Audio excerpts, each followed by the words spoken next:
Good evening, Bermuda, and welcome to another set of Bermuda Youth Connect's by-election events. My name is Haley Tier, and I'm joined by Ajay Peets tonight on this special occasion. This is the first time Bermuda will see all candidates running in this by-election on the same screen, and as we look forward to a general election, we renew and echo calls for leadership debates. Although this is not a debate tonight, it allows voters to watch all candidates together and draw comparisons ahead of the by election on October 4th. Four candidates are running in Constituency 36, triggered by the resignation of former Attorney General Kathy Lynn Simmons in August. Shortly, we'll meet our candidates, who will be introduced and then brought to the screen and given 2 minutes to introduce themselves to the public before the panel discussion begins. We encourage the audience to leave questions or comments and stick around at the end as we host a youth panel with William Campbell and Christian Chingaret from Bermuda is Love alongside Taj Donville Utterbridge. Now let's meet the candidates running in C36. Up first, we'll have the leader of the Free Democratic Movement and former leader of the opposition, who is running in this constituency for a second time after running in 2020, capturing 25.34% of the vote, beating out the OBA's Jeff Souza, while losing to the PLP's Kathy Lynn Simmons. Please welcome on the screen for a 2-minute opening remark, the Honorable Mark Bean. Good evening, ladies. Good evening to your listening audience. Good evening to your panelists, my opponents or competitors in the upcoming by-election for Constituency 36. Good evening to the constituents of Constituency 36, Sanders North, and good evening to the listening public island-wide and those who are listening from abroad. It is a distinct honor and privilege for me to be afforded the opportunity to be present this evening to represent the Free Democratic Movement in this upcoming by-election. We're looking forward to continuing our work on the doorstep in terms of meeting the various constituents across all 5 regions, is how we have distinguished the constituency into 5 regions, and we look forward to being able to meet everyone and to be able to express our views on the way forward to help the island help itself. This, in fact, is my second time I have had the opportunity to speak with you, lovely ladies. As you can recall, the first time you had this type of event was approximately 3.5 years ago, when you held a leadership discussion / debate between myself, the Honorable Premier David Burt, and the then opposition leader Craig Kenneneer. And it was wonderful then, and I expect it to be wonderful and edifying as well this evening. That's my opening words, and I look forward to reasoning with everyone instead of debating with anyone. Thank you so much. Next, we have former police officer Carl Neblett from the One Bermuda Alliance running in this constituency for the first time, and the first candidate who announced their campaign in C36. Please welcome on screen for a 2-minute opening remark, Mr. Carl Neblett. Good evening, ladies. Thank you for having me on the Youth Connect. This has been what I can consider a waiting interview. So, and of course, I'm here with the other 3 candidates who are also vying for C36. So, good evening, Bermuda. Good evening to the listening public overseas. Good evening to the OBA team that's probably listening in.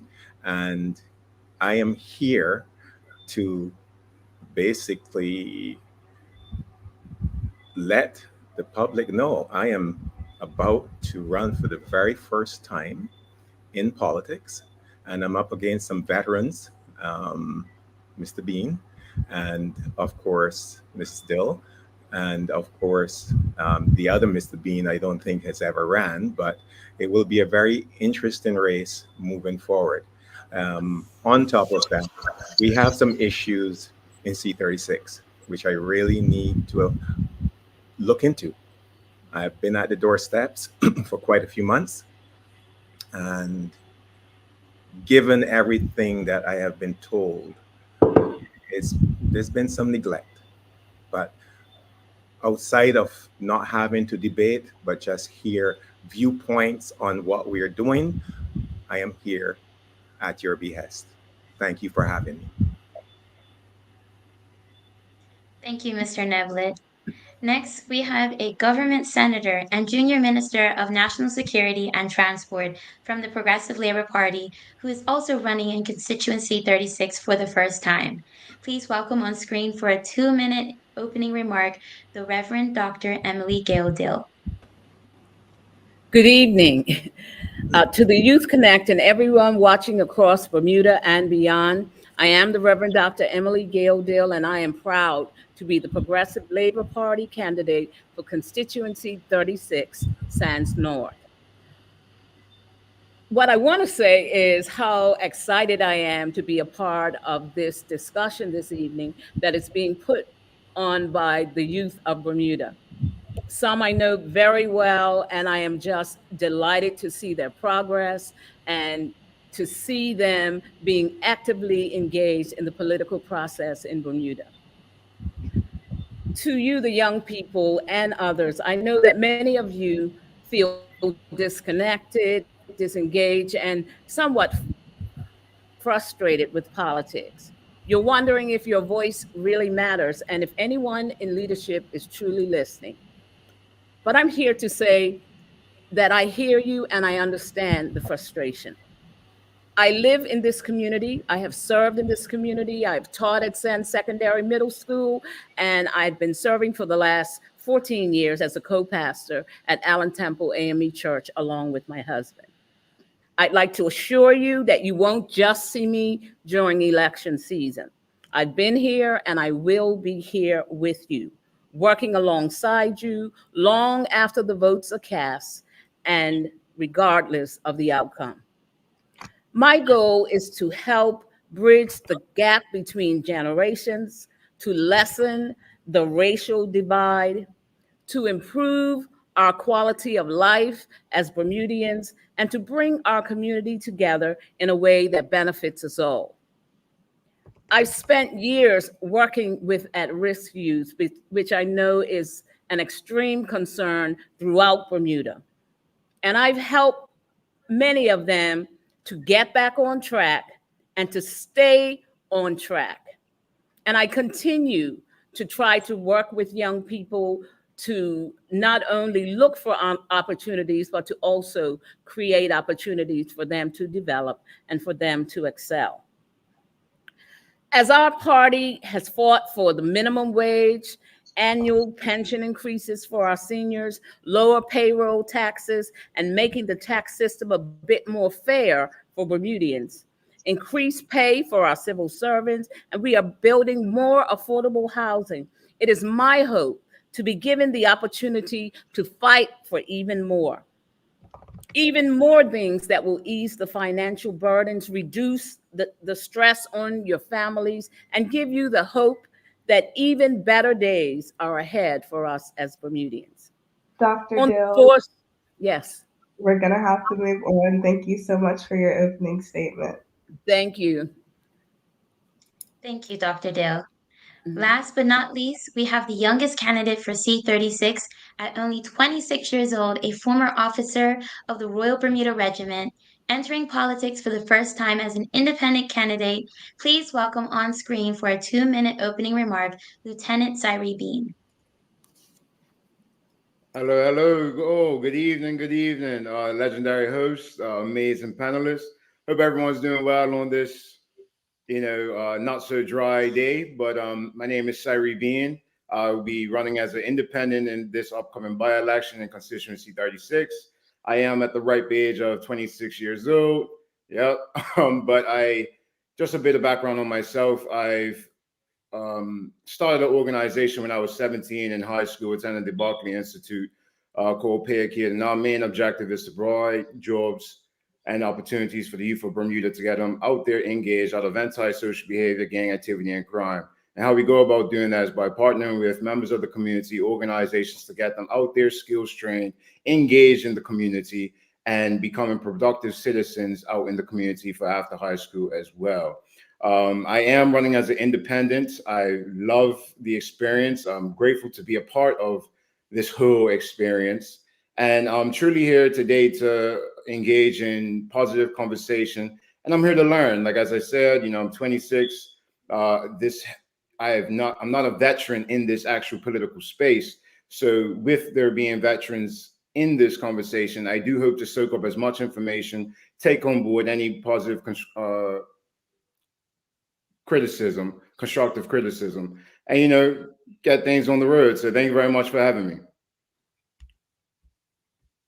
Thank you all. Now that we've heard all of the opening speeches, we're going to go ahead and enter the Q&A section of our night, which is based off of 6 topics. No one has been given these topics or questions prior to this event. And so once we finish asking each candidate these questions, we're going to go ahead and move on to the audience for questions. So to our listening audience, please send your questions in the comments section for the candidates of C36. So without further ado, our first topic of the night is crime and policing. This year has been devastating as crime has surged and reached new levels of severity as young people and young children were victims of gun violence earlier this year. Mr. Neblett, we're going to start with you as you're the only former police officer on stage, and as far as we know, the only one to call for increased police presence and budget. In a recent interview, you said, quote, "We are a British dependent territory, and if any assistance is required for us to deal with the ills of drugs and gangs, we need to look to the UK. Explain why more policing, and possibly British policing, is the answer to the surge in violence and crime." Okay, thank you, Mr. I made mention of that. Yes, we have to recognize that we are a British overseas territory, better known as an OT. And being a British dependent territory, it's only wise that we turn to the UK. That we have done that in the past. We have had the G4S body on board here in Bermuda quite a few years ago when we ran into the very same issues that we're facing today, and that was dealing with the impact of gang crime and the escalation of crime in this beautiful island of ours. I don't know if you can recollect, maybe some of our panelists may not be aware, but at one stage, we were dubbed one of the most violent jurisdictions this side of the Western Hemisphere, even worse than Colombia. So with that said, and the fact that we have over 30 unsolved murders in this country, but yet we have a police service that has been completely depleted by numbers, 1, and by budget, 2. That in itself causes a very, very serious impact on Bermuda's society. That's first and foremost. If you don't have the manpower and the money to spend to enforce and to look out to solve crime, we have issues. Thank you, Mr. Neblett. Going to open the floor for any comments from any of the other candidates, just if you want to respond or add to that before I move on to my next question. If not, okay, Dr. Dill, in a recent article in the Royal Gazette, you shared your concerns about the decline in morality in the community. Can you tell us what you think should be done to prevent criminal activity? Well, certainly, I believe that in that whole, the saying that it takes a village to raise a child, and that it is important for us as a village to come together once more and to ensure that each child has what it needs in order to be able to live, to thrive, to develop. And I did speak about the decrease in morality. There was a time when most of our churches had Sunday schools, and young people would come and they would be taught, first of all, that they were loved by God and taught to love their fellow man. And I believe that that laying a sure foundation, a good, strong moral and spiritual foundation is critical in our society, and that we must not forget that. We must seek creative ways in order to be able to speak into the lives of our young people, to nurture them. There are other social ills that tend to impact our young people when they have parents that are not in the space that they need to be, that it is important for us as a community to step up and wrap our arms around them, sacrifice, and give them what they need in order to be able to thrive and survive. Thank you, Dr. Dill. I want to switch gears a little bit and talk about domestic violence, which is another huge problem in Bermuda. And this question is both for Lieutenant Bean and the Honorable Mark Bean. According to the Center Against Abuse, before gang violence, domestic abuse killings were the number one cause of murders in Bermuda. Over 7,000 women are affected by domestic abuse in Bermuda annually. How can we begin to address this problem? And I'm going to start with Cyree and then move over to Mark. All righty. So thank you for that question. I'm not a subject matter expert when it comes to that particular topic, but what I will say is this, that we need to stop neglecting as a country as a whole the importance of our population's mental state. We create a negative stigma with individuals who are suffering with certain mental illnesses and problems without addressing them. We just go on about our business as these individuals are suffering. And I do think that plays a part when it comes to the increase of domestic violence as well, because a lot of these individuals are calling out for help on both ends, and it's just simply being neglected. So we need to spend a lot of time into catering to supporting those individuals in that environment. So I think it starts by the re-engineering of the mindset, as well as appropriate aid and support first. Thank you, Mr. Mark Bean. Why we see the phenomenon of domestic abuse is nothing new. It's been in existence for as long as man, unfortunately, has walked the face of this earth. But it always comes down to one thing. If you are abusive to someone, whether it's young people or those of the opposite sex or anybody else, it's a reflection of the abuse that you suffer within. So the first step towards rectifying the issue of abusing someone is to learn to love your own self.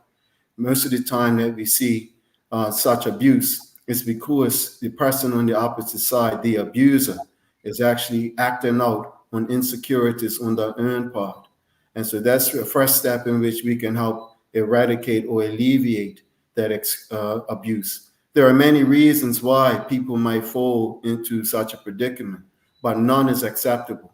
And so if you are a young person or an elderly person or a middle-aged person, regardless of if you are a male or female, and you find yourself in that situation, then you should take the necessary steps to first separate yourself from that environment, and then find a safe space, either with a family member or someone that you can trust, and it gives you the opportunity to create that space in which you can find yourself and secure yourself. For those who need time who are suffering from such an being an abuser, well, I would encourage you to take time and reflect on your behavior and know that there's nothing new under the sun. And whatever you plant, surely you're going to reap. And there is plenty of examples of men and women who have suffered the consequences of being abusive to others. Thank you. Thank you so much. Now we're going to be moving on to another issue. And this topic is the LGBTQ rights in Bermuda. I'll be starting off with Mr. Neblett. Mr. Neblett, we're starting with you again because John Seymour recently came under fire for his comments about queer Bermudians. He said, "The blood of Jesus wasn't shed for me to sit on the sideline, to watch folly continue to be flaunted in my face.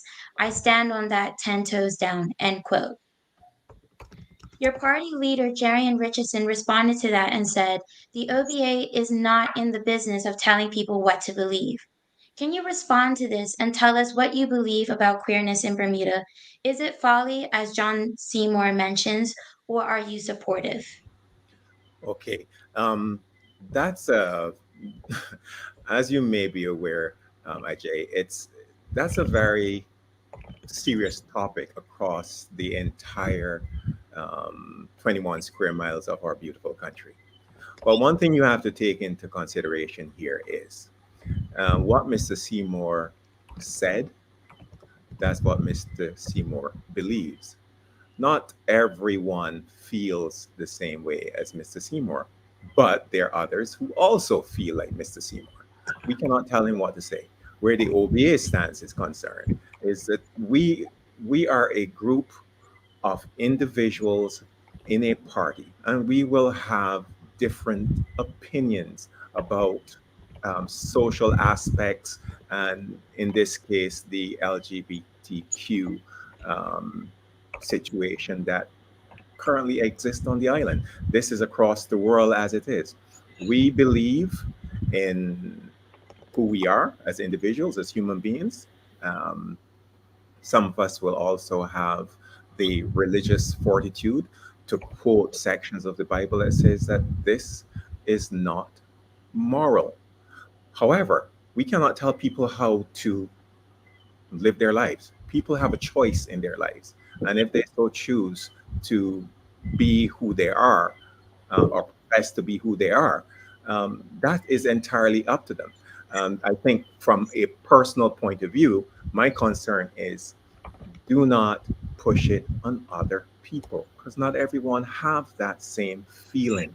So there are times when that gets in the way that people have to understand not everybody is accepting of it.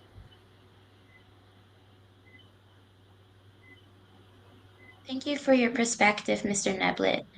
Reverend Dill, let's bring you in on this. BIU President Chris Ferber came under fire for saying the following. Let's watch this video. And I'm surprised that nobody, well, not I'm saying nobody, but when I heard that there was another banquet this evening, right?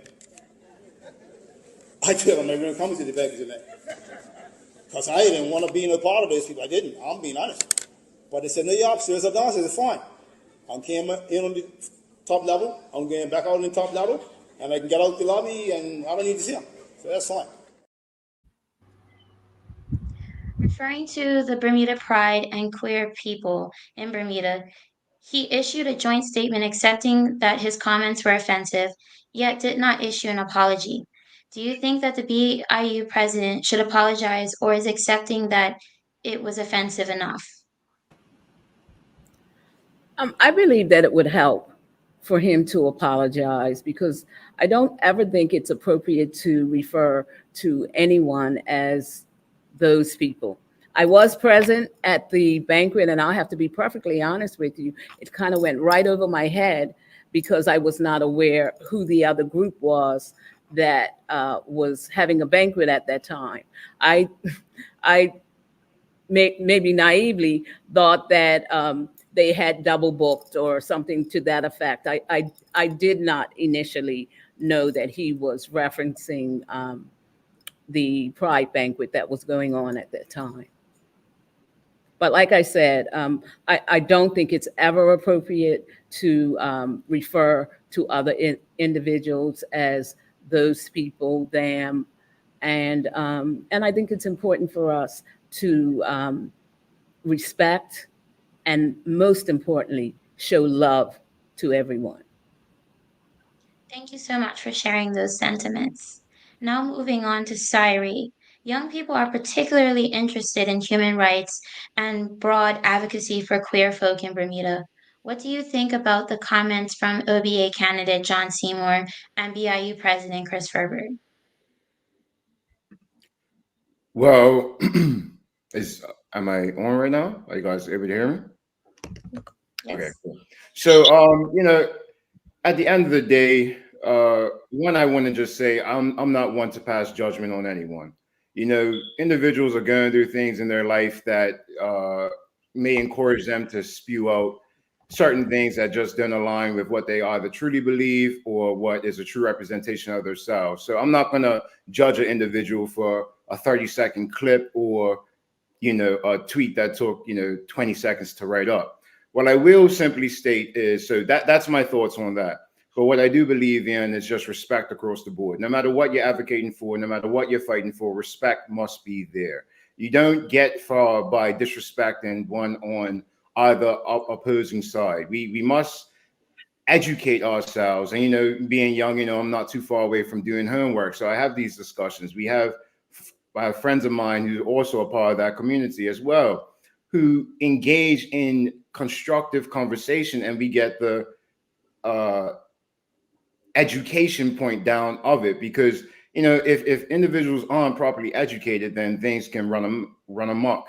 So I do believe in the education component, and I do believe in respect across all boards and hearing every individual out as they are a person that lives on this earth. And that's my thoughts on that. Thank you. Mark Bean, where does the FDM stand on this? Are you supportive of queer rights in Bermuda? The FDM hasn't taken an official position on queer rights, as you term it. I know I have my own personal position that I can let you know in a little bit. But in terms of the party as a whole, we haven't taken a position for the simple reason that you have certain members and supporters of the FDM who subscribe to the LGBTQ plus movement. And then you have others who don't. And part of under the auspices of freedom and the freedom of one's conscience, and within the FDM, you are allowed to think and act however you like, as long as it's within the boundaries of respecting oneself and respecting others. And that's how we are helping to navigate that space. Now, for me personally, and I'm not the most politically correct person. And of course, we know that this is a topic and an issue that creates a lot of political back and forth. Okay, and I have a history of speaking on these matters long before it actually became a prominent matter in the consciousness of or political consciousness of the people. And I still stand by the words that I said then, as I do now. My position in terms of LGBTQ is people are going to live the life that they live.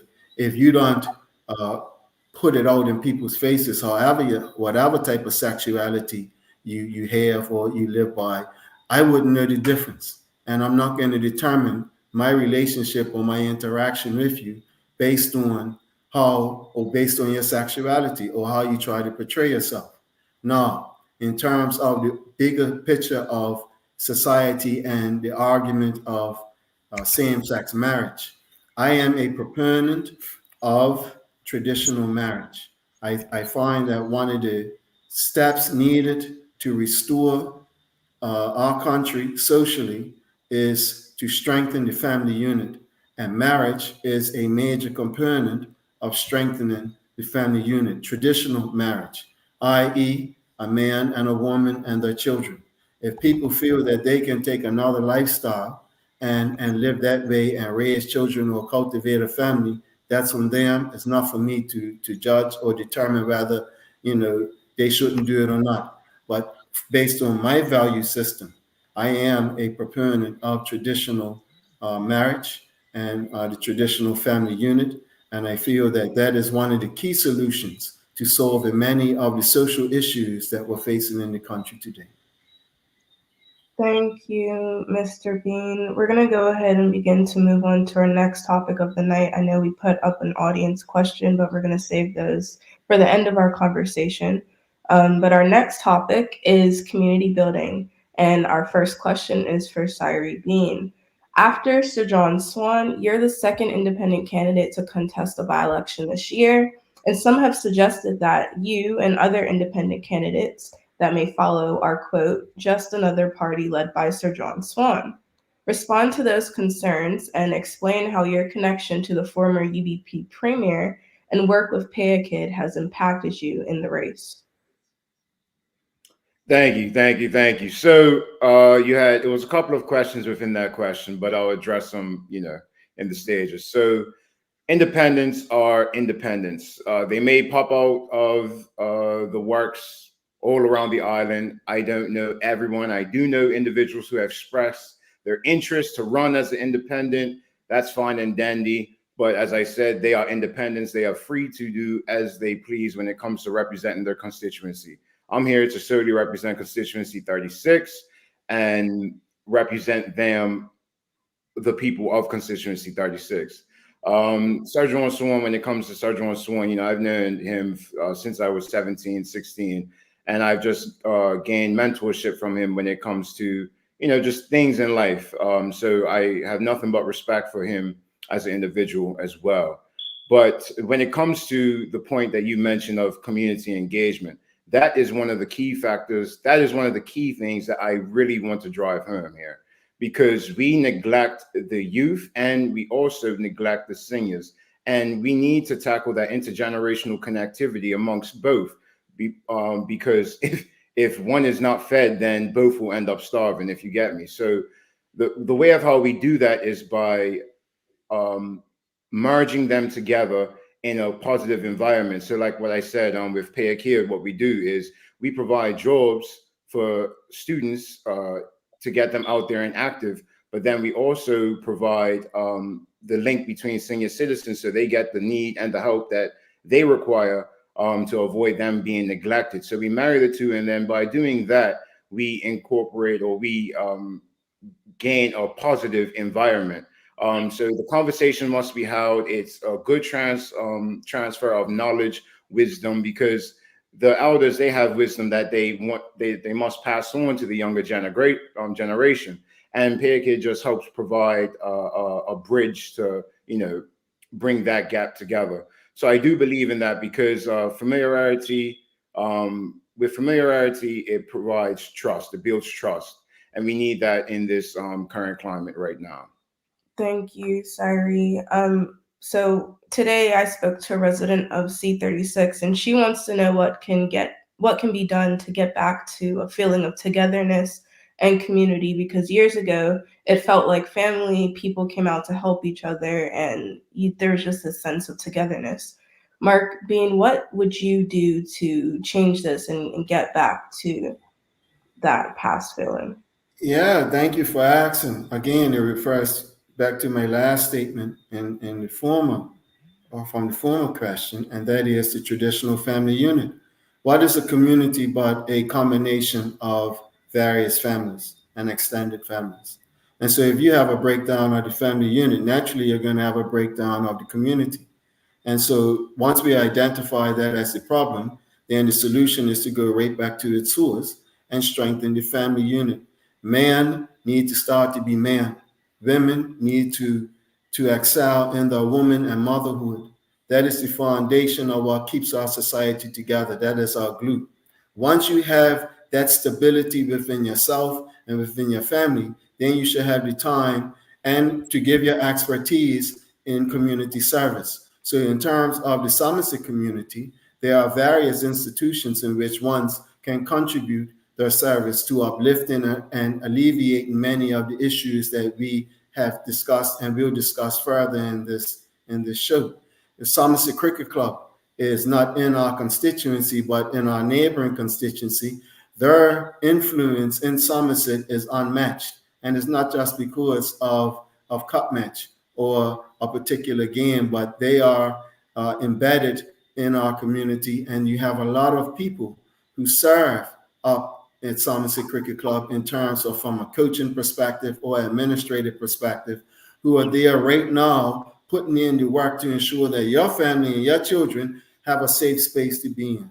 Likewise, we have other institutions that are available that only require a little bit more fertilizer and seeds, i.e. the efforts of us, the people, for it to flourish. Yeah, West End Sailboat Club, which has in the past been the source of tremendous education for our young people in terms of sailing and on the water. And this was well before the America's Cup ever came to Bermuda. And that is another example of the type of institutions that are there, which can help build community bonds. Likewise, you have within our constituency, even what we call, or people are not aware, in Mangrove Bay, you have Prince Alfred Lodge, which is one of the oldest lodges in our community island-wide. And the lodge has also served as a source of development and cultivation for young men in particular as they evolve into manhood. And so these represent an example of what is out there for us to utilize for our benefit. Thank you, Mr. Vin. I want to bring Mr. Neblett into the conversation. You've been quoted in an Instagram post saying that C36 is in shambles and that we must turn the community around and that there's no feeling of life in the area. How would you change this? Number one, this goes back to what the Honorable Mark Bean has indicated. We are lacking in a lot of values that have fallen short. The family values have fallen by the wayside. There was a time, and there is a normal phrase: "We are our brother's keeper."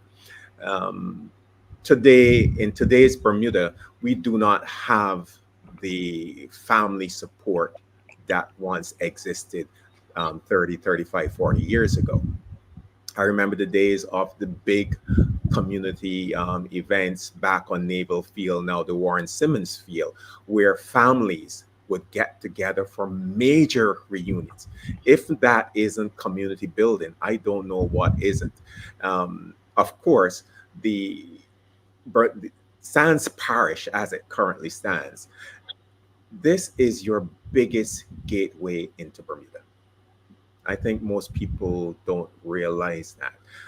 On any given weekend during the tourist season, you have anywhere between 2 and 3 major cruise ships docking in Dockyard. You're talking anywhere between 85 and 1,300 people entering from Sandys Parish.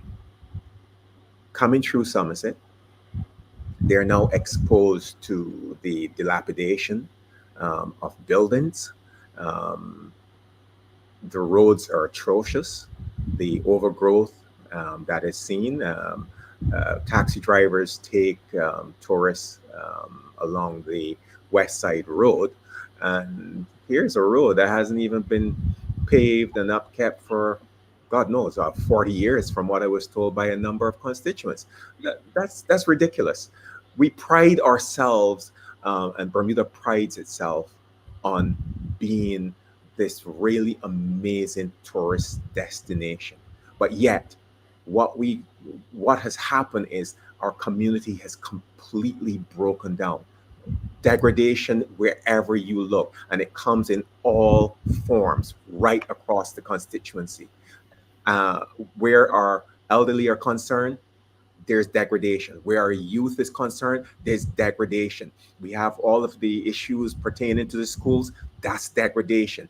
The history that exists in Somerset, in Sands Parish, is paramount, but this also goes across the island.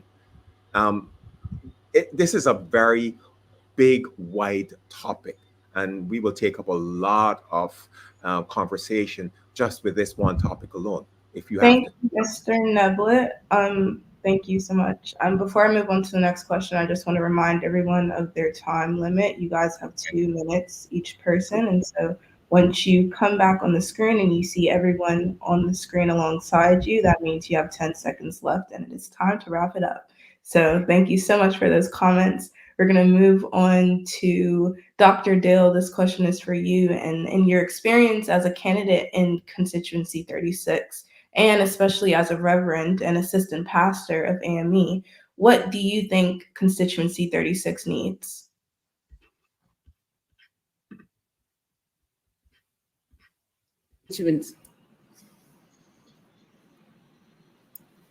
Am I on? Can you hear me? We can hear you now. Okay.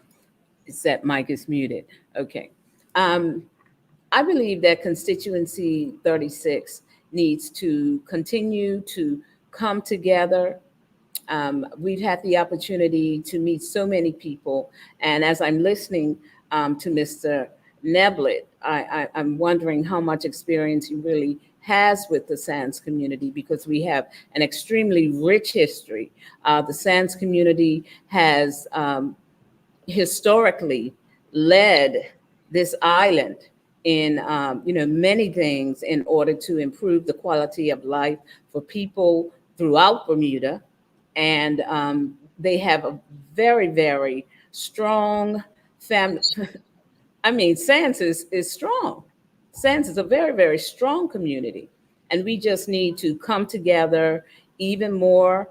Uh, what's interesting is that when you're on the doorsteps and you hear people say, what most concerns you? And they say, and when they speak of the crime, and you say, are you experiencing crime? Because you, it's a relatively safe community.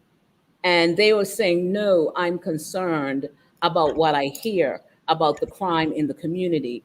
And I want to be a part of having that erased from what we have happening in Bermuda.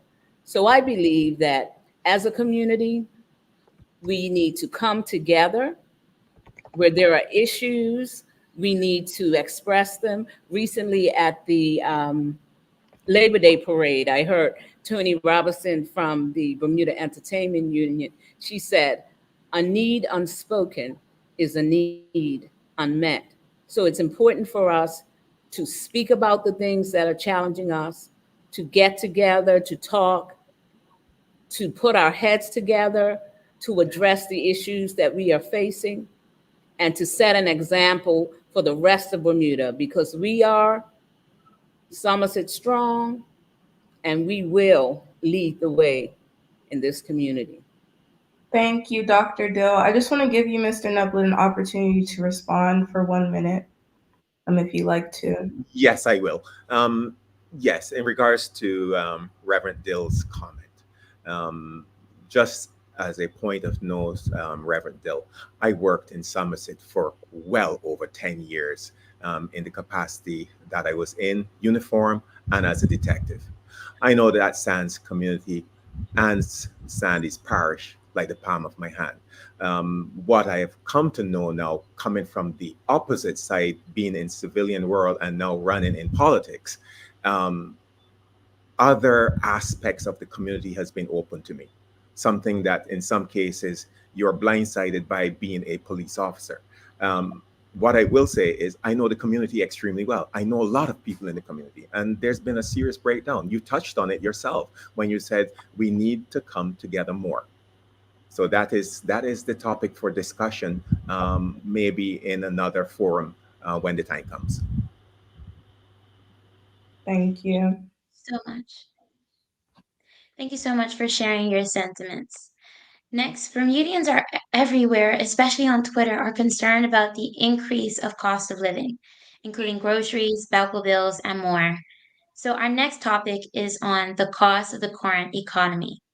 Despite being an economic empowerment zone, we've had many businesses close their doors in Somerset, such as Somerset Pharmacy, the Island Shack, and Misty's. First up for Cyree Bean, what needs to be done to revitalize the Somerset business community? Thank you very much. So, I don't believe that there's one answer that fixes all, but like I mentioned earlier, I believe it starts in the re-engineering of the mindset of the individuals within constituency 36 and island wide. When I say that, I want to address the issue of vocational training amongst the youth, because I feel that there are opportunities out there, but individuals need to be educated on how they can provide for themselves. We do understand that the government is there as basically a support system, but they are not there to just simply hand out everything to us as a community. So with that being said, I feel that if we empower the younger generation as well as the older generation to get educated and get skills trained and develop, then businesses will be coming back around in the community. They will have the skills to then say, okay, how about five of my mates come together, put $2,000 together, what it be, and then start up an LLC or start up a small shack that caters to the tourists that come out of Dockyard the 10,000 plus that had come out the dockyard. These are ways of empowerment first. Once we empower these young individuals and the individuals of constituency 36 to then put back into the community, then the investment will come back 10 times fold. So I don't think it's simply an issue of just, oh yeah, setting up shops, setting up a building. No, we must start with the re-engineering of the mindset of that community. Thank you. I would like to give Dr. Dill the same opportunity to answer this question. What do you think needs to be done to revitalize the Somerset business community? I believe that one of the key things that we need to do is to break down whatever barriers that our entrepreneurs are facing and our business owners are facing, getting to understand what the challenges are. I was shocked, some of the places that you call, shocked and disappointed to see that they had closed down. And certainly working both with the government and other entities to ensure that they have whatever it is that they need to be able to move forward. I also I agree with Cyree with regard to the vocational training and the importance of us creating apprenticeship programs for our young people to give them the skills that they need in order to be able to transition into the workforce and to remain there as productive contributors to our businesses. Thank you, Dr. Dill. We're going to bring in Honorable Mark Bean into this conversation because you've advocated for free market policies with less government interference. What policies or reduced policies do you think will help the business community in Somerset? Thank you. I'm very grateful that you asked me. In fact, we do advocate market-based policies within the Free Democratic Movement because we feel that that's the best way to bring peace and prosperity in every society that it has been practiced. Now, in terms of what we can do, the first thing is to reduce government intervention, reduce government interference, reduce government taxation, and basically reduce government bureaucracy. Oftentimes, the problem that we face as entrepreneurs in the country, as you can guess, is government. Government needs to get out of the way. And so when you want to have a pro-growth environment, it's nothing that is extraordinarily brilliant to consider. There is a pathway in which you can stimulate economic growth. And that means you have to have a smaller government or a less burdensome government. You have to allow for less taxation. So when someone wants to take the risk, and they should be able to receive their reward without anyone coming in and taking a major piece of it. And we need to reduce regulations. One of the big issues, not just in our constituency, but across the island when it comes to business development, is that we have too much regulations, meaning that we have people sitting behind a desk in this country getting paid well by the taxpayer who spend too much time telling other people no. There's no way you can have progress economically in the country. There's no way we can stimulate young people or older people in our constituency to start doing for themselves, to start making money legitimately for themselves if they have bureaucratic barriers put in place, erected by people who themselves who have never ran or been successful in a business. Thank you. This next question will be put forward for the whole panel. What needs to be done to reduce the cost of living? And I would like to give this first to Mr. Neblett. Reduce the cost of living. Okay. Actually, I'm happy that you asked that question because only a few hours ago, I saw a YouTube video indicating Bermuda as being the highest cost of living country in the world at 113.6%. Now, when you look at our 21 square miles, Bermuda produces nothing. We import everything. Outside of international business, there's a reliance on tourism, but tourism does not give this country what it requires. Um, it's a very small percentage. How do we then go about reducing the cost of living? That's a very good question. And that's something that I'm going to have to sit down and discuss with my team, with a way forward. Because at this juncture, I have no idea of how we are going to accomplish that. We are just going through the roof with our cost of living, and it's climbing every single day. So that is going to be a very serious topic for conversation. Thank you. Same question. I would like to put this forward to Saribin. What needs to be done to reduce the cost of living on our island? So I would have to say this. I can't say that there's one answer for this that fixes all of it. It's a lot of different factors that come into play when it comes into the cost of living in Bermuda. Like, for example, everything can make a shift. For a natural disaster overseas can inflict certain situations on the island, and just we are it's more than just one way. We can't just say, okay, it's the course of IB, or we can't say it's due to our set location in the Atlantic. It's comprised of all of these issues. So I do feel that it starts with not only having the conversation, but then having affirmative action to follow up with the conversation, because you have experts in that industry who very much do know the answer. So it's our will as the public and as individuals of the country to seek those answers and seek the advice of those who truly do know, because it has been fixed across other countries in the world.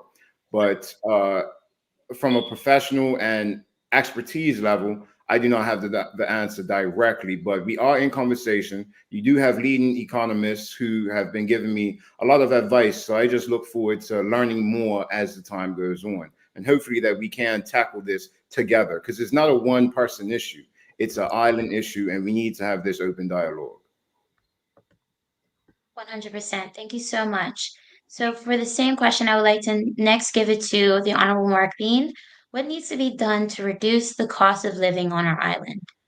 I don't think 2 minutes suffices to give you an adequate answer, but I'm going to try my best.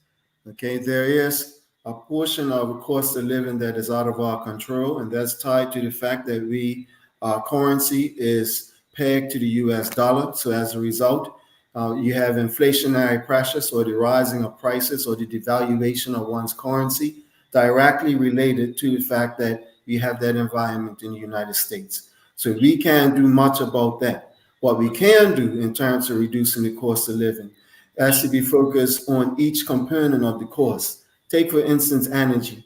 We know energy cost is through the roof. What we have proposed is the introduction of liquefied natural gas as an option or alternative to the energy problems that we are facing today. Liquefied natural gas is not only a cleaner solution, but liquefied natural gas is a cheaper solution that should and must translate into cheaper electricity costs for the average everyday citizen. Another component of expensive or high costs, again, as I alluded to earlier, is the high cost of government. Every other cost that we have to deal with on a day-to-day basis is based on our own choices and decisions. If you want to spend $200 for 2 bags of groceries this week, and the next person wants to spend $400 for 4 bags of groceries this week, then that is their choice. Okay, but no one chooses voluntarily to have a high cost government, which requires you to have then higher taxation and higher regulation, and there's more money coming out of your pocket instead of going into your pocket. So there are ways in which, by having a reduced size of government, the money that you create and you make should be able to stay where it was earned, and that is with you. And so that is an example of how we can reduce the cost of living in the areas which we have the ability to do so. Thank you. And lastly, I would like to direct this question to Dr. Dill. What needs to be done to reduce the cost of living on our island? Wow, as my fellow panelist has said, that is a huge question. And really, after 400 years of the creation and passing of oppressive legislation that disenfranchises a large portion of this community and elevates the financial status of others, that we are in an uphill battle. It's not a battle that just begun, but it's something that we have been dealing with for centuries. And we as a people have to come together. We see the many things that the government has done in order to address some of the more pressing challenges that we have been facing in recent years, but we must continue. They've slashed duty on essential items, and then still see that has not been passed on when in the supermarkets, et cetera. And one of the things, I'll just give one example. I'd say we must continue with tax reform. One of the things that I've seen is in terms of when we looking for housing and how the cost of housing has escalated over the years. And I'd have to go back, and I'm going to lose my 2 minutes, but I have to reference, as a graduate student, I could remember at an AME annual conference when Sir John Swan was a guest, and he told us that he was going to alleviate for housing, rent control.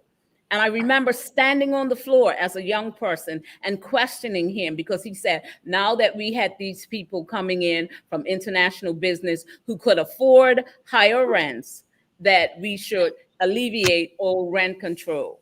And so it's now created an inequitable system. His response to me at that time, because I said, well, how will Bermudians be able to survive? How will they be able to pay for these higher rents? And he said, we're going to introduce financial aid to assist Bermudians. So we've created a welfare state. And now, it's time to pay the piper. But one last thing, I say, as opposed to annual rental value, we need to be taxing individuals on actual rental value. Thank you, Dr. Dill. Thank you, Dr. Dill. We're going to move on to our next topic of the evening, which is climate change and sustainability. According to the United Nations, climate change is defined as, quote, long-term shifts in temperatures and weather patterns due to natural changes and human activities, particularly the burning of fossil fuels like coal, gas, and oil. Honorable Mark Bean, you are up first on this because in an interview in July, you said, quote, the FDM does not subscribe to the idea of climate change. It has nothing to do with nature and everything to do with man-made politics of control. What should the government do, if anything, to encourage conservation and sustainable practices to ensure that the future needs and environment of the next generation are not compromised? Well, just the fact that we're talking about long-term sustainability is all the reason why we should put it into practice, not necessarily having to have it cloaked within the political construct of climate change or environmentalism. I, for one, personally, am a deep lover of nature.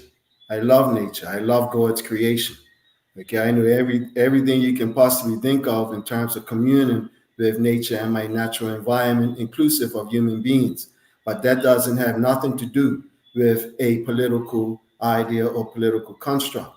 The Free Democratic Movement does not subscribe to the idea of climate change as it's being presented. But remember this, just the fact that we have the term climate or climate means that there is change.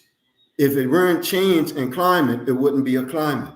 And so if you look at history scientifically over the decades and centuries, the temperatures have ebbed and flowed for a very long time, over centuries, as long as man has been in existence. It's got hotter, it's got cooler, etc., because life itself and nature itself is cyclical. It's not a straight line.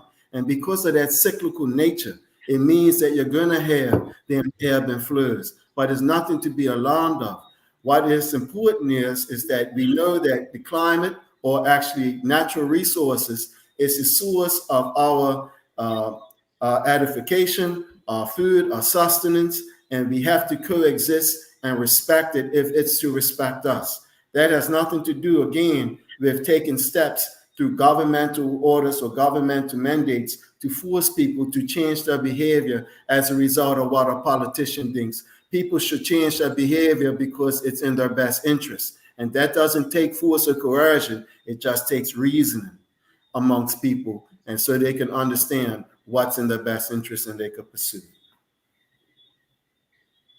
Thank you, Mr. Bean. Dr. Dill, you recently passed an act in the Senate that broadens the range of electric and hybrid vehicles available in Bermuda. What else can we expect from you, and what are your thoughts on the matter and as it pertains to climate change and sustainability? Well, certainly, sustainability is a very important issue. And as we face climate change, I think it's important, first of all, for us to be aggressive about our educating individuals in terms of where we are, and to certainly encourage individuals and organizations to develop a more sustainable lifestyle and to basically work together in order to address this issue that faces us. And I believe that education is key, that we must educate individuals and alert them to what is actually happening and how they can be a part of the solution. Thank you, Dr. Dill. Lieutenant Bean, you spent months at sea in disaster relief training. What are your thoughts on this issue, and what can we expect from you if you are elected? Well, one, I would just like to make mention that, it comes with the educational piece. On my 3 months at sea, I learned a lot. It's different demographics for all different islands, countries, things like that, different makeups geologically and things. But it's on the sense of what the Honorable Mark being said earlier as well. It's not, oh, this politician's idea, and then that fixes anything pertaining to climate change. It requires the education. You can't simply just leave it in the hands of an individual or a politician to just snap their fingers and say, "Hey, this is what I'm gonna do about it." I'm not hearing out what the experts have to say. So I do believe in the fact of taking steps to better understand it rather than just letting it pass us by, because there are things that can be overlooked that are dooming our country in that aspect. And I do understand that Bermuda is a small island, so our carbon fingerprint or footprint, whatever you want to call it, is minimum, but it does affect the wider world at the global level. So I just think it comes down to education and involving the experts about it and having this open dialogue when it comes to tackling climate change. Thank you, Mr. Bean. I'm going to go ahead and pass it off to Mr. Neblett. What are your thoughts on the issue? And again, what can we expect from you if you are elected?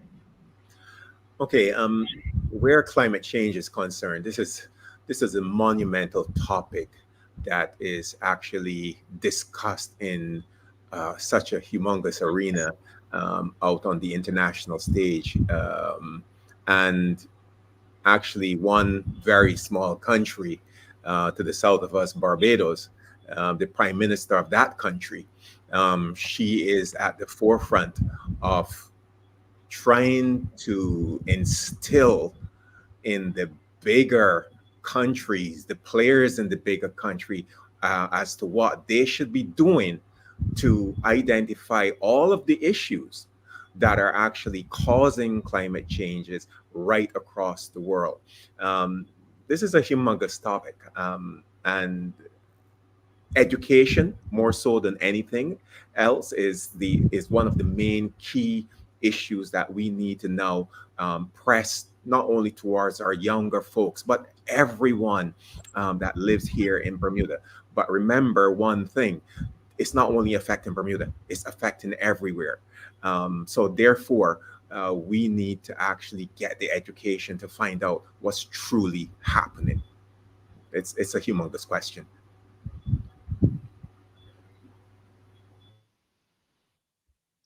Thank you so much, Mr. Neblett. As a reminder to the audience, send in your questions if you have any for our candidates. We will get to your questions at the end of the panel. Our final topic of the night is on education in Bermuda. Dr. Dill, you're up first on this. The PLP increased scholarship funding and introduced initiatives like the College Promise program. Some say that these efforts still fall short of addressing the deep-rooted barriers that Black Bermudian students face. Respond to this criticism and tell us what steps you support to ensure equitable opportunities and academic success. Thank you. Certainly, we are working assiduously with regard to the reform of our education system, and I am delighted because I know that we have some really incredible educators in Bermuda, that we are putting our heads together and we are working to create an education system that will be the system of choice for every student in Bermuda, so that individuals are not paying taxes for school and feeling that they have to pay again for their students to go elsewhere. I want to say that one of the things, when you talk about the fact that there are still some students that are not able to have full access to fully develop, you are absolutely correct, because there are still students that, when we have scholarships, there are many students who walk away who are well deserving that still are not able to afford education. So I believe that it is important for us to continue with our strategic relationships with educational institutions, continue encouraging our students to attend and maximize on what is available here. And I believe that we are also looking at things such as creating, reintroducing a guaranteed student loan program, so that every student who wants to pursue higher education has an opportunity to do so, regardless of what their family's financial situation is. And I look forward to seeing every student. And that's one of the things that has troubled me. That there are students who have incredible potential that have been denied access because of finances. And so we look forward to further addressing that issue.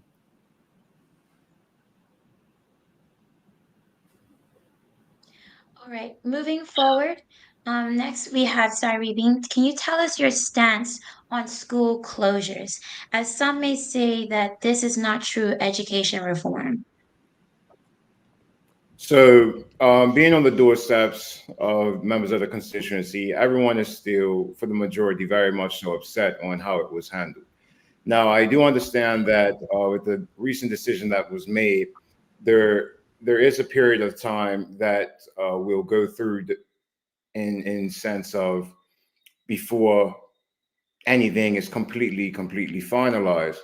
But with that being said, we need to look at the opportunity that is also presented ourselves. So yes, members of the constituency are fed up. They are angry at how it was handled. I have family members as well, brothers and sisters who attended Somerset Primary. But the thing is, let's look at the situation that we're dealing with right now.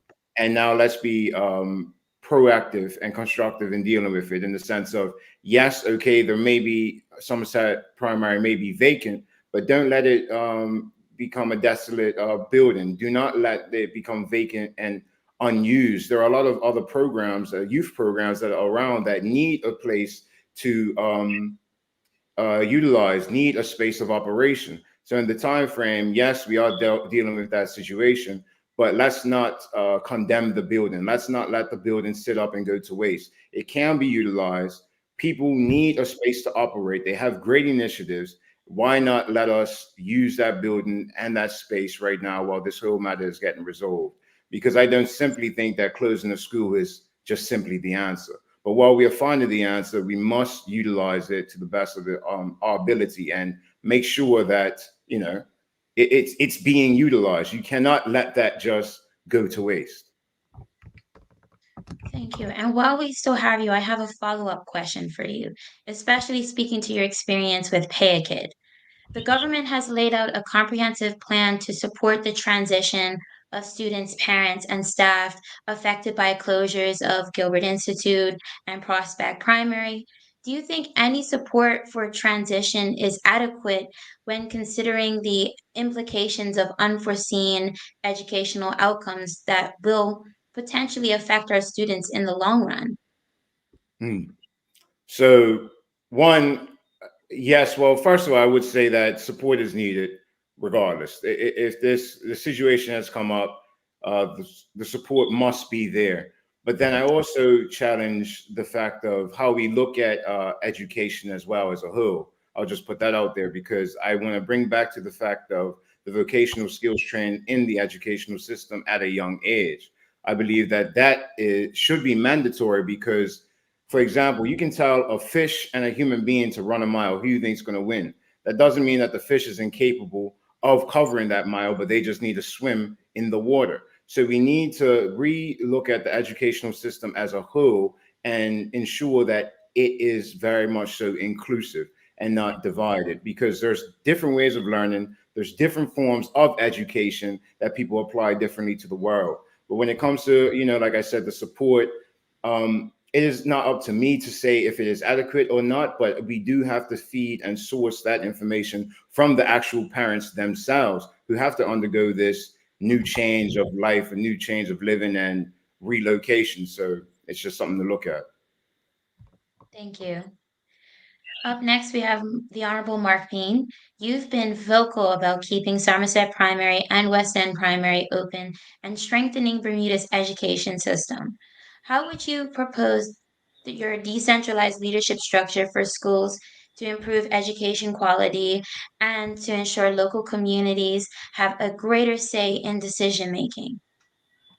How do we propose it? Well, basically, you are right. It is part of our vision for education reform because we feel that what's been presented by the current government is inadequate. And I'll take this opportunity to say to the current government that they should be ashamed of themselves because we're offering our children something that we ourselves would have never accepted when we were their age. I'll just put that on the table for once to consider. Don't offer our young people anything that we would not accept ourselves. And that's the first error in the ways of the government. And that's why we are taking a different approach. We feel that it is absolutely contrary to the idea of human development, especially social and cultural development in our country, to entertain an idea that came from God knows where to close down schools in this country in a very arbitrary manner. It doesn't make no sense. Even when they have tried to explain themselves, it has never made sense to the point that you have had backtracking as a result of resistance coming from out of the West End community. When I say West End community, I speak of Somerset as a whole and not just West End School. And now it's translated to more resistance with Somerset Primary because of that flip-flopping. Both schools deserve to be maintained and opened. And through our idea, we would move to decentralization because, for instance, West End School and Somerset Primary have enough trained professional educators that used to represent or serve and live in our community today. And they are quite capable and able and willing to serve on a board of governors that can strategically direct that school towards its express goals, alongside with giving power directly into the hands of principals and teachers. In other words, we need to get out of the way of government as government and let the professionals actually do what they are trained to do and just provide them with the guidance, right, and the initiative and the vision for us to grow our education system. That's all I'll say right now because I could get real warmed up on that topic. You know why? Thank you. Because to get it wrong means we're sacrificing our children for a whole nother generation. Yet we complain about all the issues of our youth. We have to understand that every action has a reaction. And as adults, we need to take the lead and make better decisions for our youth's well-being. And I make no apologies for saying that also. We thank you for your passion and advocacy for Bermuda's young people. Moving on to our last question for Mr. Neblett. In 2014, the OBA slashed the number of scholarships and funding for the Department of Education. For example, funds allocated for further education awards, which have supported members of Bermuda Youth Connect, were reduced from 240,000 to 40,000. Tell us why Bermudians should trust the OBA to prioritize education when tough decisions need to be made, or such as these cuts justified. Okay. At the time, I'm very sure at the time when these cuts were made, I was not a part of this process. I am aware of what occurred. Um, the decision to make the necessary cuts back then, I would have to really find out what was the rationale behind it, because I can't tell you. I am new to the political landscape. All I will say is, and I will concur with the Honorable Mark Bean, I think government really needs to step aside and let the principals and those who are in education make the decisions for the education system that currently exists here in Bermuda. The bottom line here is our students are the ones that are suffering. Nobody's talking about that. Um, our students are the ones that are going to be affected by any major decisions that will be made by any government, whether it's the OBA, the PLP, the FDM, or independents for that matter, on the issues that affect education across the broader spectrum of the education landscape on the island. Those are some very, very serious issues. I have children. I am sure everyone in the panel have children, and we can see the fallout from what is being caused by education. And on top of that, where parents now, and this has been going on for quite some time, where parents have to actually provide all of the resources to send their children to school. There were a lot there. I'm sorry. I know my 2 minutes is probably up, and again, this is a topic that can be discussed at length because 2 minutes is not going to answer this question. It's not.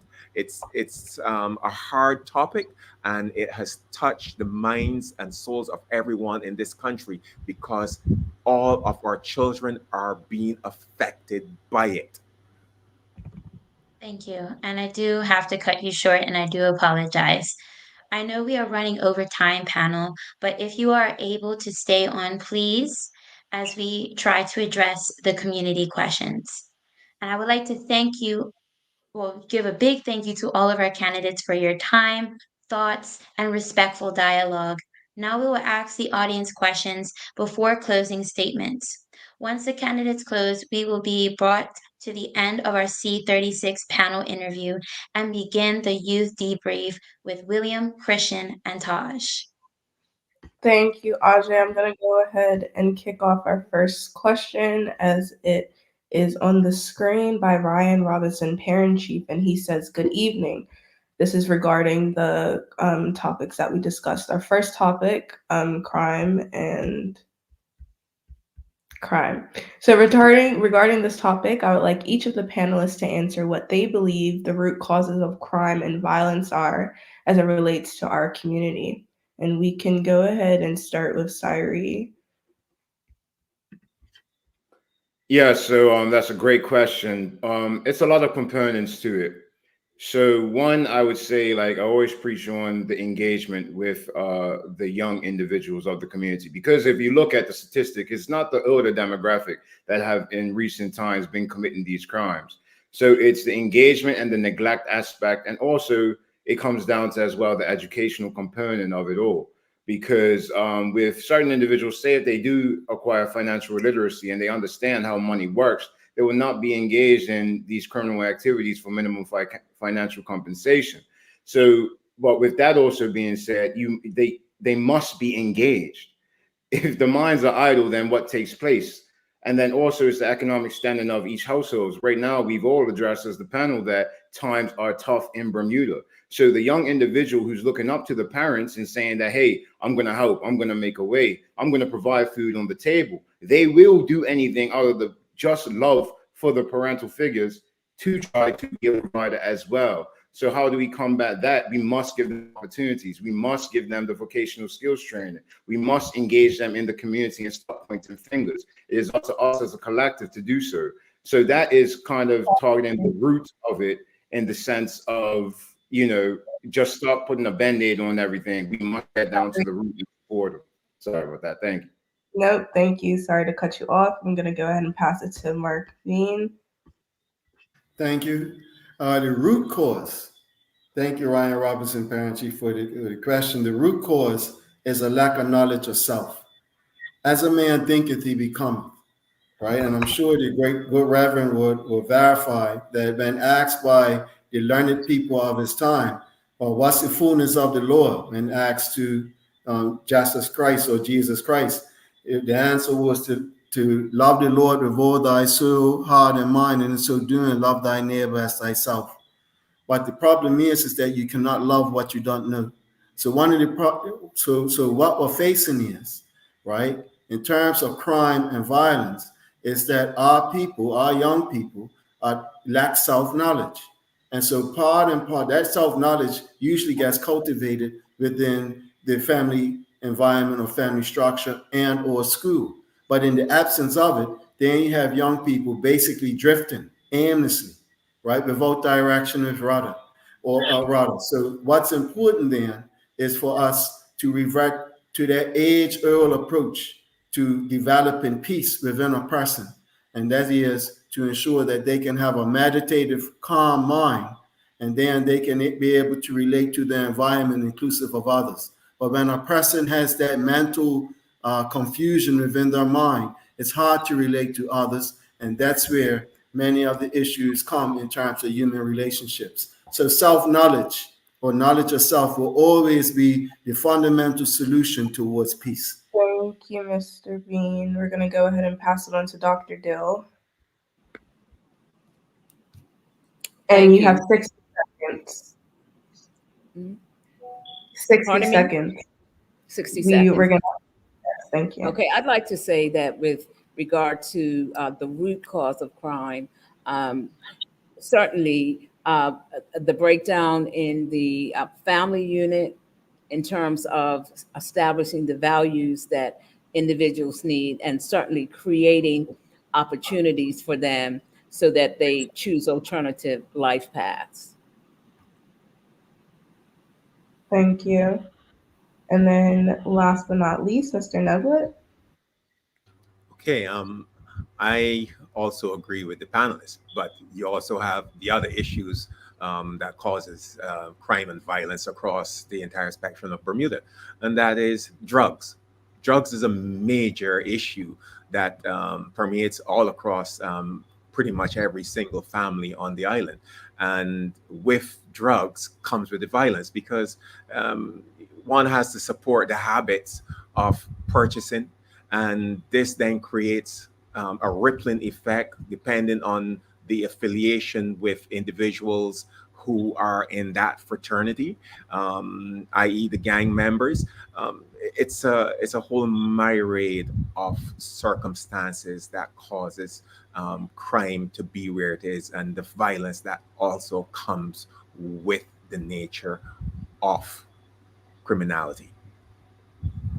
Thank you, Mr. Neblett. We're going to go ahead and move on to our next question. We'll pass it on to Ajay.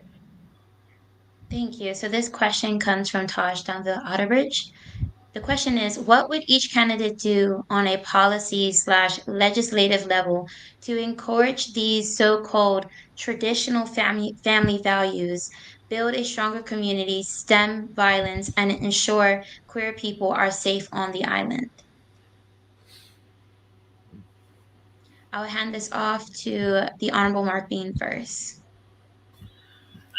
Well, the question's peculiar, so I'm not sure how I should approach it or answer it, because you're saying that traditional family values are so cold, so you're already bringing a bias into the conversation, and so I don't think you can expect to have something that's cordial and it's going to be able for you to relate to the answer, and then you're correlating it with building strong communities, stemming violence, and ensuring queer people are safe on the island. So you're bringing four different issues into one.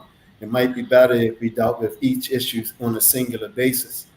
So I'm sorry, I'm not able to answer that question fully, but it's clear that knowledge of self, which is cultivated at the family unit, right? Whether it's at the traditional family unit, i.e., the way that our grandparents and our great grandparents and the rest of us were raised in this country, then that goes a long way into assisting us and to alleviate many of the problems that you have identified or you would like for us to address, inclusive of a stronger community, stemming violence, and ensuring equality before the law, right, for everyone on this island, regardless of their Thank sexuality. you, Mr. Bean.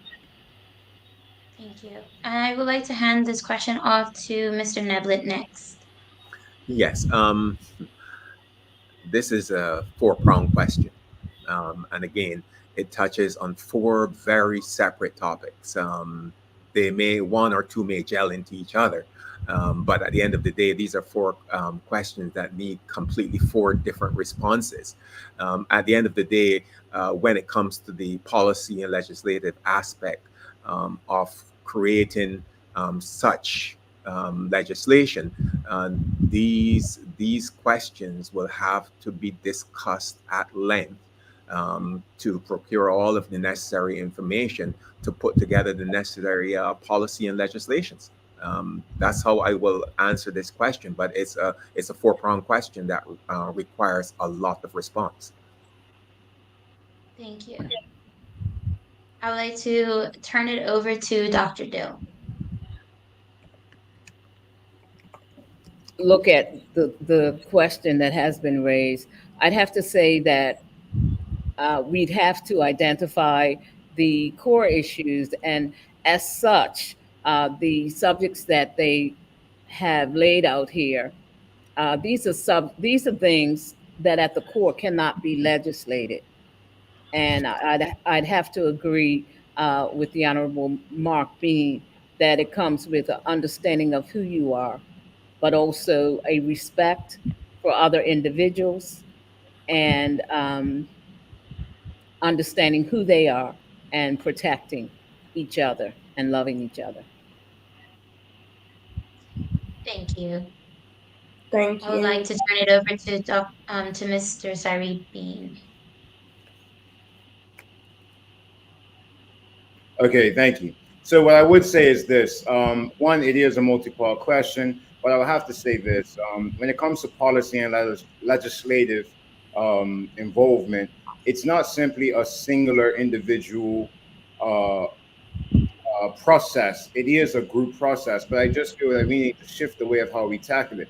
Rather than it coming from the top down, it needs to be brought from the bottom up. And when I say that is by involving as an independent, there's so much that I can do. But if it is the word of my constituents, then I must bring those ideas and those concerns forward, which then will start the process of developing policy and legislation to then deal with the matters that Mr. Otterbridge brought forth. But yeah, it's a multi-purpose, it's a multi-parted question, and it's going to take far more than 2 minutes just to say what we will be able to do. But like I said, bring it from the bottom up, get the information from the ground of the constituents themselves, and then bring their voices and concerns to help start with the process of policy and legislation in this matter. Thank you. For our next audience question, it is from Omar Dill, and it says, how would you all deal with the proceeds of the corporate income tax? I'm going to pass this to Mr. Neblett.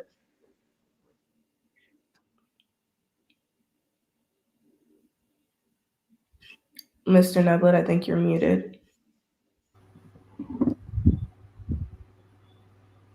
We can hear you now. Thank you. Sorry about that.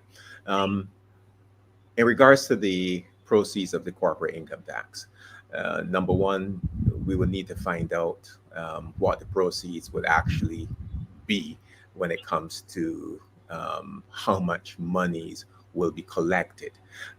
Once we determine that, there are all kinds of major concerns across Bermuda that the actual income tax revenue would assist in alleviated. The healthcare system can be impacted, taking care of the island. One, the roads are atrocious. Those the roads really need to be dealt with. Um, the overgrowth that exists across the island, that's another issue. Um, Education, we cannot touch on that subject enough. Money needs to be spent on education, whether we like to admit it or not. Um, I Thank you, know. Mr. Split. Yep, your time is up. We're gonna ask and pass that question to Mr. Syrie Bean. How would you deal with the proceeds of the corporate income tax? Um, I have a very short, simple answer.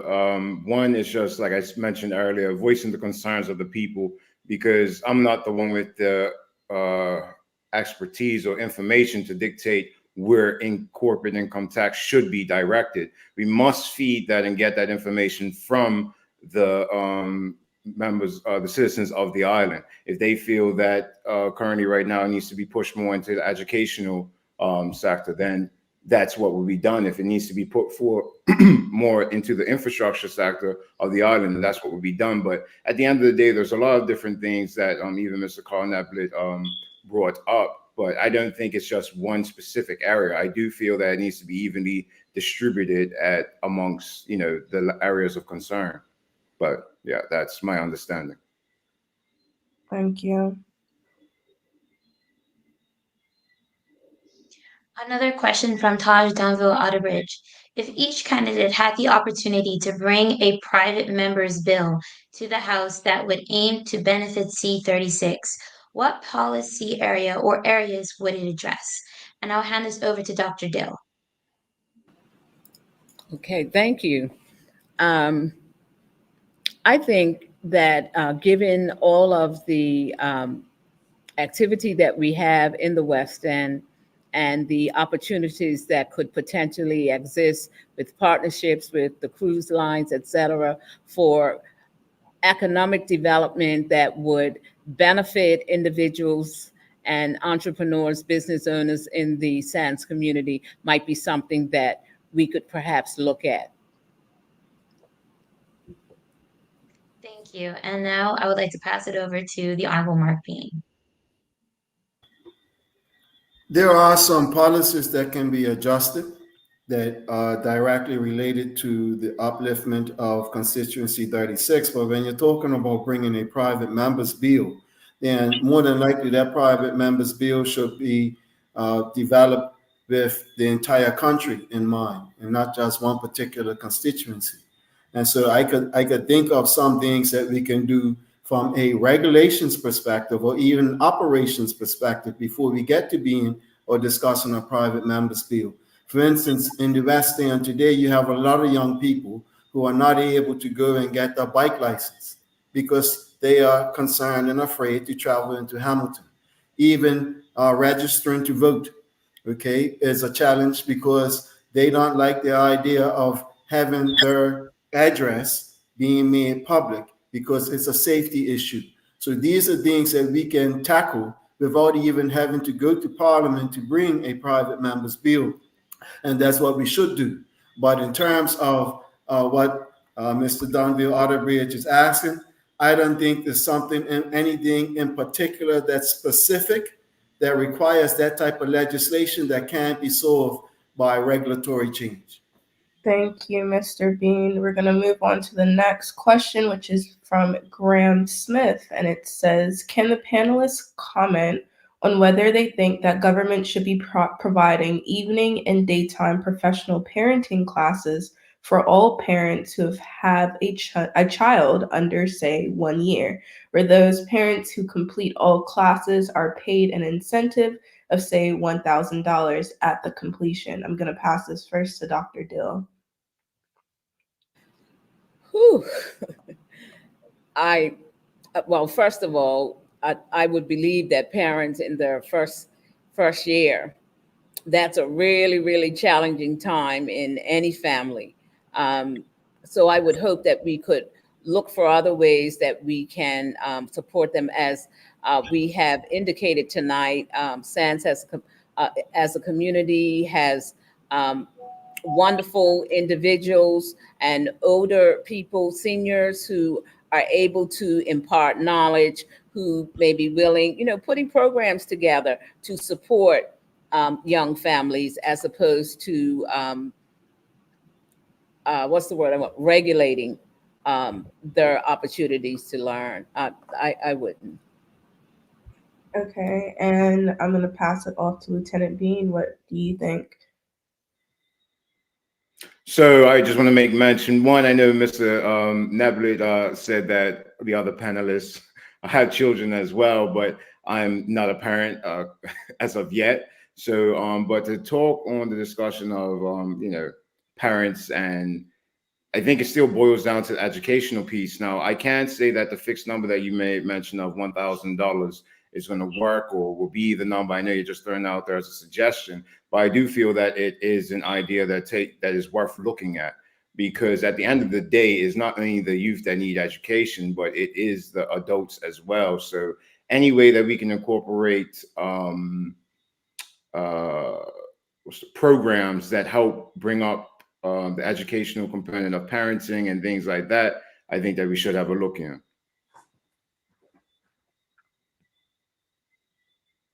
Our next question comes from Elijah Richardson. I guess there's multiple parts, but this question says, do you believe that international business in Bermuda contributes to a higher cost of living? And I will put that question forward to Mr. Neblet. Where international business is concerned, we know that international business generates billions of dollars in our area and across the island. Bermuda has been in the international business arena for many years. Where the contributory factor to the higher cost of living is concerned, that's a very good question.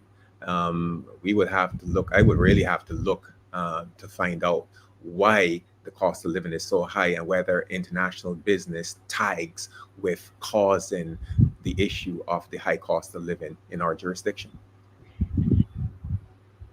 And then I would like to pass this forward to the Honorable Mark Bean. Do you believe that international business in Bermuda contributes to a higher cost of living? Yes, that's certainly one of the factors that contribute to a higher cost of living. I just think about housing and the upward pressures that come in the housing market as a result of the added competition for houses or living quarters from international business vis-a-vis the average everyday citizen in the country. So there's no denying that international business is a source of higher costs, but it is also a source of higher revenues. So there's a trade-off in that part, but there's no denying that that is the case. And while I'm at it and still I've got a few seconds left, I didn't get a chance to address it, the corporate income tax, and to address that idea of high cost of living.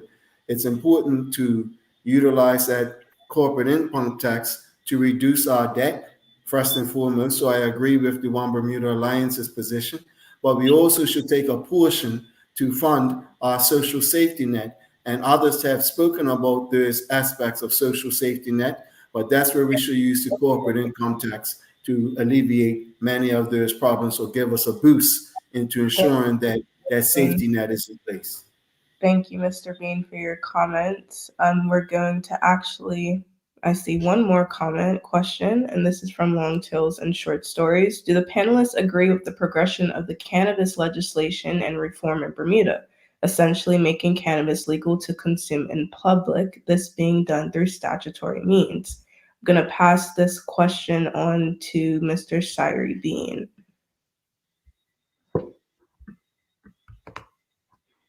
Well, I know that this is a much debated topic in terms of Bermuda and where we're at in the legislative process of cannabis on the island. Obviously, in a lot of instances, we are behind, I would say. But at the end of the day, I don't solely believe it's what I believe. You know, if we listen to the people and what they have been advocating for and what they want, it will help us better target that question. Thank you, Mr. Bean. And I will also hand it over to Mr. Neblett to respond. Yeah. Where this legislation is concerned, I know it's been a burning issue for quite a number of years, and I will also concur with Mr. Bean in that Bermuda is behind when it comes to tackling this particular legislation. Again, this is a hot topic, and where it comes to the general output of the audience and the community at large, this is where we actually need to focus and find out all the necessary information to make this informed decision as to whether this path should be taken or not. Um, that's our stance, and of course, the OBA will have to make the necessary proposition for this if this does come to fruition. Thank you so much to all of our candidates for answering our audience questions. Now we would like to give each of you an opportunity to offer a closing statement to your constituents of C36. Please note that you only have 1 minute, and I would like to start with the Honorable Mark Bean. Okay, thank you. I'd like to thank the audience for listening in, and to the constituents of 36, Sanders North. We will be continuing our canvassing across the constituency. We look forward to touching base with you and hearing your concerns, and also, if need be, provide you with some of the ideas that we have that can help alleviate the problems that we are facing in this country. Me in particular, I didn't take time to read up my resume or anything like that, because I think most of you know that I have experience in the political realm that ranges not just from being a senator, but also up to being a cabinet minister, a member of parliament, and the opposition leader. And so I will be willing and able to bring to bear that considered experience into not only assisting you at the constituency level, strengthening your families and the community, but I certainly, and you can rest assured, that I will be an effective representative of your interests in Parliament if you so choose to vote for the Free Democratic Movement. Thank you. And next, I would like to have Lieutenant Cyree Bean. Just want to say I deeply appreciate the opportunity to be amongst the guests of the panelists, the host, all of Bermuda who's tuned in and listening right now, and also to be able to put my head forward in the ring for constituency 36. You know, I just want to say that I'm not one to get caught up in the messiness that I would deem it, or well, a lot of the communities deeming it, of party politics. I just look at trying to put the constituents first, and representing them wholeheartedly without having any other, things that block it. So I just want to say thank you very much for all the support that I've been getting on the doorstep. I will also continue to canvass, and also I do want to make a public apology due to the delay of and the postponement of the community barbecue that we were set to have today due to the bad weather. We are looking for an alternative date, possibly next week. And we want everybody to come out, get involved, no matter who you support, who you represent. This is a free event. Come and have a good time and come together as a community. And I appreciate the opportunity. Thank you. Next, I would like to have the Reverend Dr. Emily Gildill. Thank you.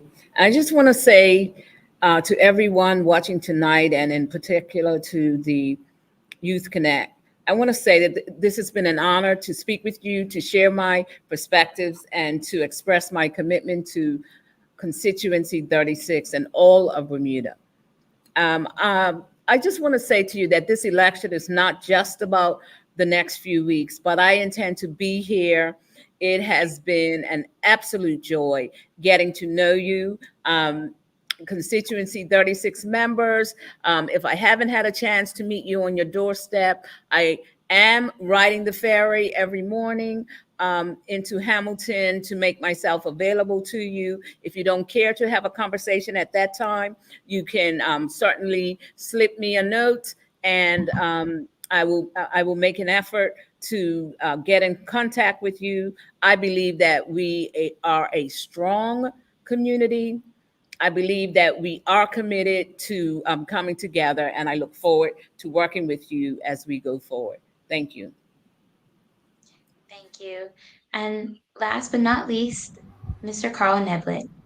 Yes, thank you, panels, for having me along with all of the other proposed candidates for C36.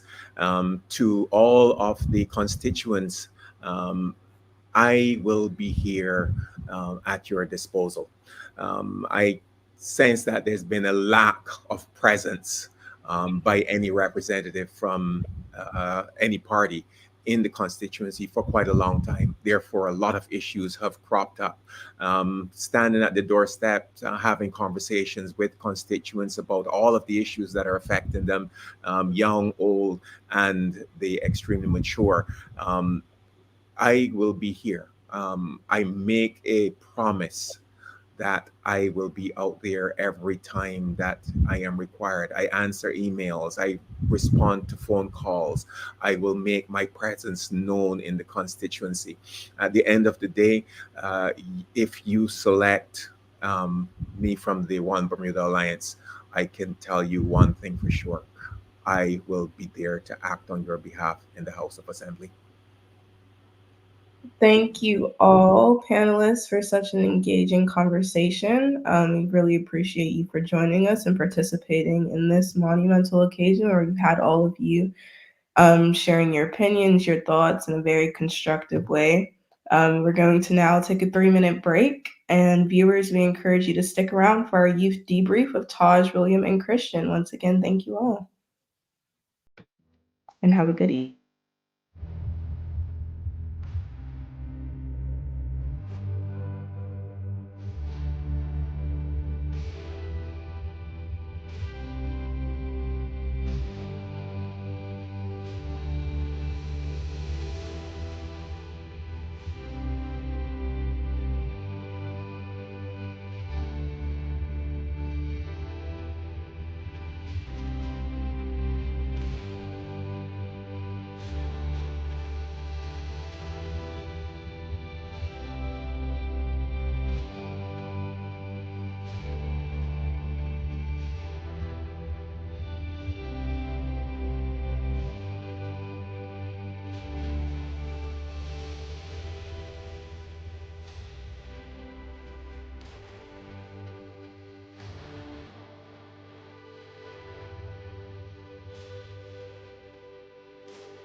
We're back.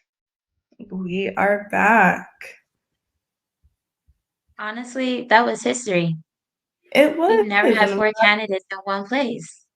we have not, and I'm glad that we got to be a part of it. It was very interesting hearing the responses from everyone, which is why I'm super excited to welcome our youth debrief panelists to the conversation. Let's see. Yes. Open, here we go. We are joined by Christian Chingaret, Todd Stoneville Utterbridge, and William Campbell. How are you guys doing this evening? Good, thank you. Good. Intellectually and morally stimulated, based on our discussion with the previous candidates. That is great to hear. And so, well, we can literally just go ahead and kick it off. I want to ask just what were you guys' initial reactions on the conversation? Well, as you mentioned before, the fact that we had 4 representations to choose from, I think that's a powerful option to give people chances. I did look at the Royal Gazette articles, though, and some people are concerned because we have so many options that might dilute it and allow certain parties who have a stronger representation to get it and break up the smaller parties who have less representation in that sort of constituency, being constituency 36. Yeah, just echoing Christian sentiment, certainly the need for an eye towards strategic voting potentially might be something on the constituents of C36's minds. However, of course, this conversation does hinge upon their impressions of the candidates, and 2, on their expression of who they feel has got the best vision and the best meaning to effectively govern Bermuda as a representative for their constituency. We leave that to them. Yeah, to echo similar sentiments, I think this was somewhat of a litmus test. This election can stand for somewhat of a litmus test for what we can expect to see in the general election. And it's exciting, I think, to have, for the first time in Bermuda, of real challengers, real outside parties, real third parties, independent candidates to challenge the government and the opposition and make them, improve their stances and become better politicians. I think that's really good for Bermuda and Bermudians overall. Well, I see the concern as well, but I definitely think it's good. I think it's better in this case than previous situations like the 2020 election where some constituencies only had one contender and it wasn't even an opportunity for people to have an opposing option. agreed. I think it's down to the Westminster system that we presently use, but that's in regards to another conversation later down the line if we do proportional representation, because we right now do first written around the post, and therefore some people feel it's not as good, but it's a system we have now, and that's for later discussion. But I thought I'd bring it up because someone mentioned it in the comment section. Absolutely. So what I want us to do, we can use the games to guide our conversation for the night. So we can start first off with the comments or the conversation that our panelists had about crime and policing. I want to just open it up for any initial reactions to that topic. We talked about bringing in, possibly bringing in British police officers to deal with crime. We talked about morality in the community, and the traditional family values, traditional family structure. Taj, would you like to start? Yeah, I can start. I think for me, the first topic kind of set the tone for the conversation. I think all we heard, well, for me personally, all I heard today was a lot of principles and kind of ideological pontifications, if you will, but I didn't hear any real policy, legislative recommendations from any candidate, to be fair. And if I was in C36, I still would not have my mind made up in terms of who I would vote for based on this alone and their statements that they've made in the past. I just didn't hear anything substantive enough. And I think that speaks to Bermuda's political system as a whole, is that we don't have high enough standards for candidates, I think, in terms of the knowledge we expect them to have, the experience we expect them to have, and kind of the ideas we expect them to have. We heard every candidate today say that they have no ideas, basically, on what we should do on several issues. They just said we have to talk to the people. So my question is, what have they been doing all this time? Shouldn't they have some idea of what the people need and want to see and want to hear by now? Um, that's what I expected to hear, especially from the government and the OBA. I expected to hear pretty substantive policy recommendations, and I heard none of the sort on any topic. But in terms of gang violence, I think that was particularly interesting because what we heard a lot of was traditional family values. And I think that is so interesting. One, because that's a conservative talking point. And two, like, and I asked the question in the comments, how does that translate to a policy recommendation? How do you, as the government, encourage people from a policy perspective um, to portrayed traditional family values? I think that was what was lacking for me overall, but particularly with subject one. If I may, I thought there was as Taj said, there were certainly a lot of indications of values that each of the candidates espoused.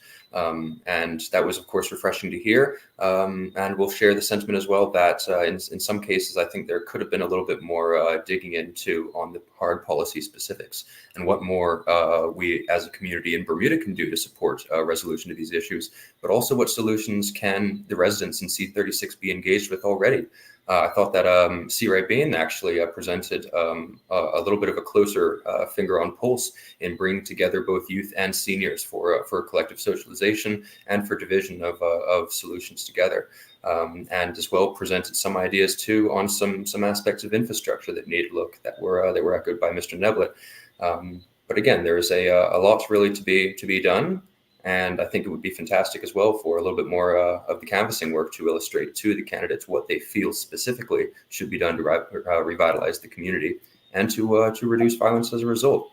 As a last, I would say that the question presented by Mr. Ryan Robertson, Parent Chief, as well, did quite deeply interrogate this, and I think was indicative too of a larger question on the minds of some as to whether an idea of where these problems that are facing Bermuda, Bermudians, and C36 have come from, and ask for clarity on the candidates' understanding of those issues, where they come from, and therefore too how to address them. Absolutely. Christian, do you have any thoughts on this topic? Again, reiterating the points made, the fact that they don't have specific details makes it difficult for us to separate each of their viewpoints, because they all talked about the same values and principles of individuality, but we didn't see specific, how do we solve this? And I understand there's a lot of things to solve, but giving specifics would be an important aspect that hasn't been seen. Mm-hmm. Definitely. So Do you- kind of like Go ahead, Ajay. kind of like segue to the next topic, because I know that this is going to be a loaded conversation. I think that this section in particular was quite telling in terms of where the aisle is across the board. So concerning the LGBTQI plus rights, just a blanket kind of idea of from each perspective from you guys is just as a whole, how do you feel about the sentiments that were shared by each of the candidates from this particular topic? I'd be happy to go first on that question, being this is kind of my area of expertise, if you will. I think I was disappointed, to be quite frank.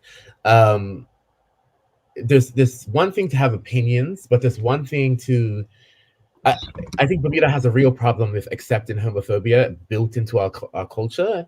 And I think hearing the candidates mention in the same conversation as talking about LGBTQ plus issues, mentioned that people have the right to have their own opinion, that LGBTQ plus people shouldn't be pushing their lifestyle in people's faces, and then to subsequent questions say that Bermuda has a deficit in morality and that Bermuda has needs to return to traditional family values, that we need a man and a woman in the household. All of those things, I think, just speak to the position in which Bermuda is in. And it's like we're living in 1990 or 1980 even. And it's really disappointing. And as an LGBTQ plus voter, I think I wouldn't be comfortable voting with any of the four candidates, to be quite frank, because none of them unabashedly said that homophobia is unacceptable in Bermuda, and that people should be held accountable for homophobic remarks, and that LGBTQ plus people deserve to be safe in the country and live as they so choose. I didn't hear that from anyone. All I heard from them was that people are entitled to their opinions. Well, I see, and many agree, that homophobia is not an opinion. It's harassment and it's discrimination. And there should be no place in any society, but especially in Bermuda society, for that.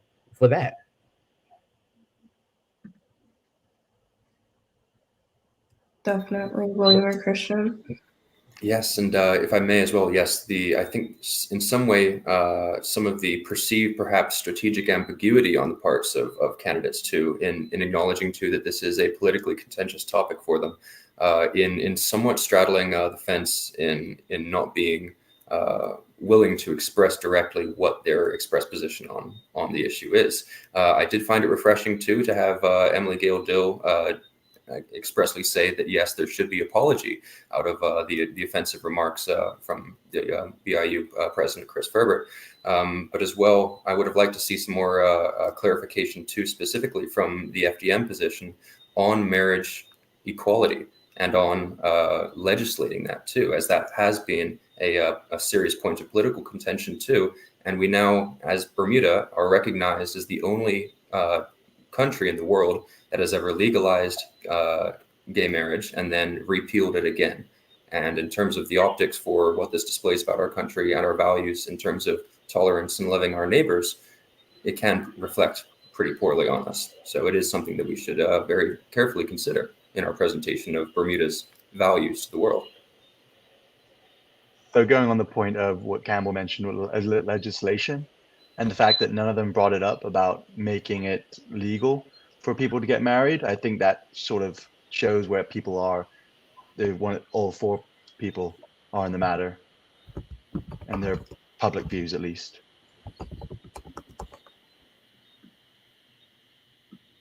I kind of want to piggyback on what William had brought up, because one thing that I thought was a bit lackluster was the fact that the FDM this late in the game, because they have been established since 2020, that they don't have a stance on same-sex marriage or just LGBTQI rights in general.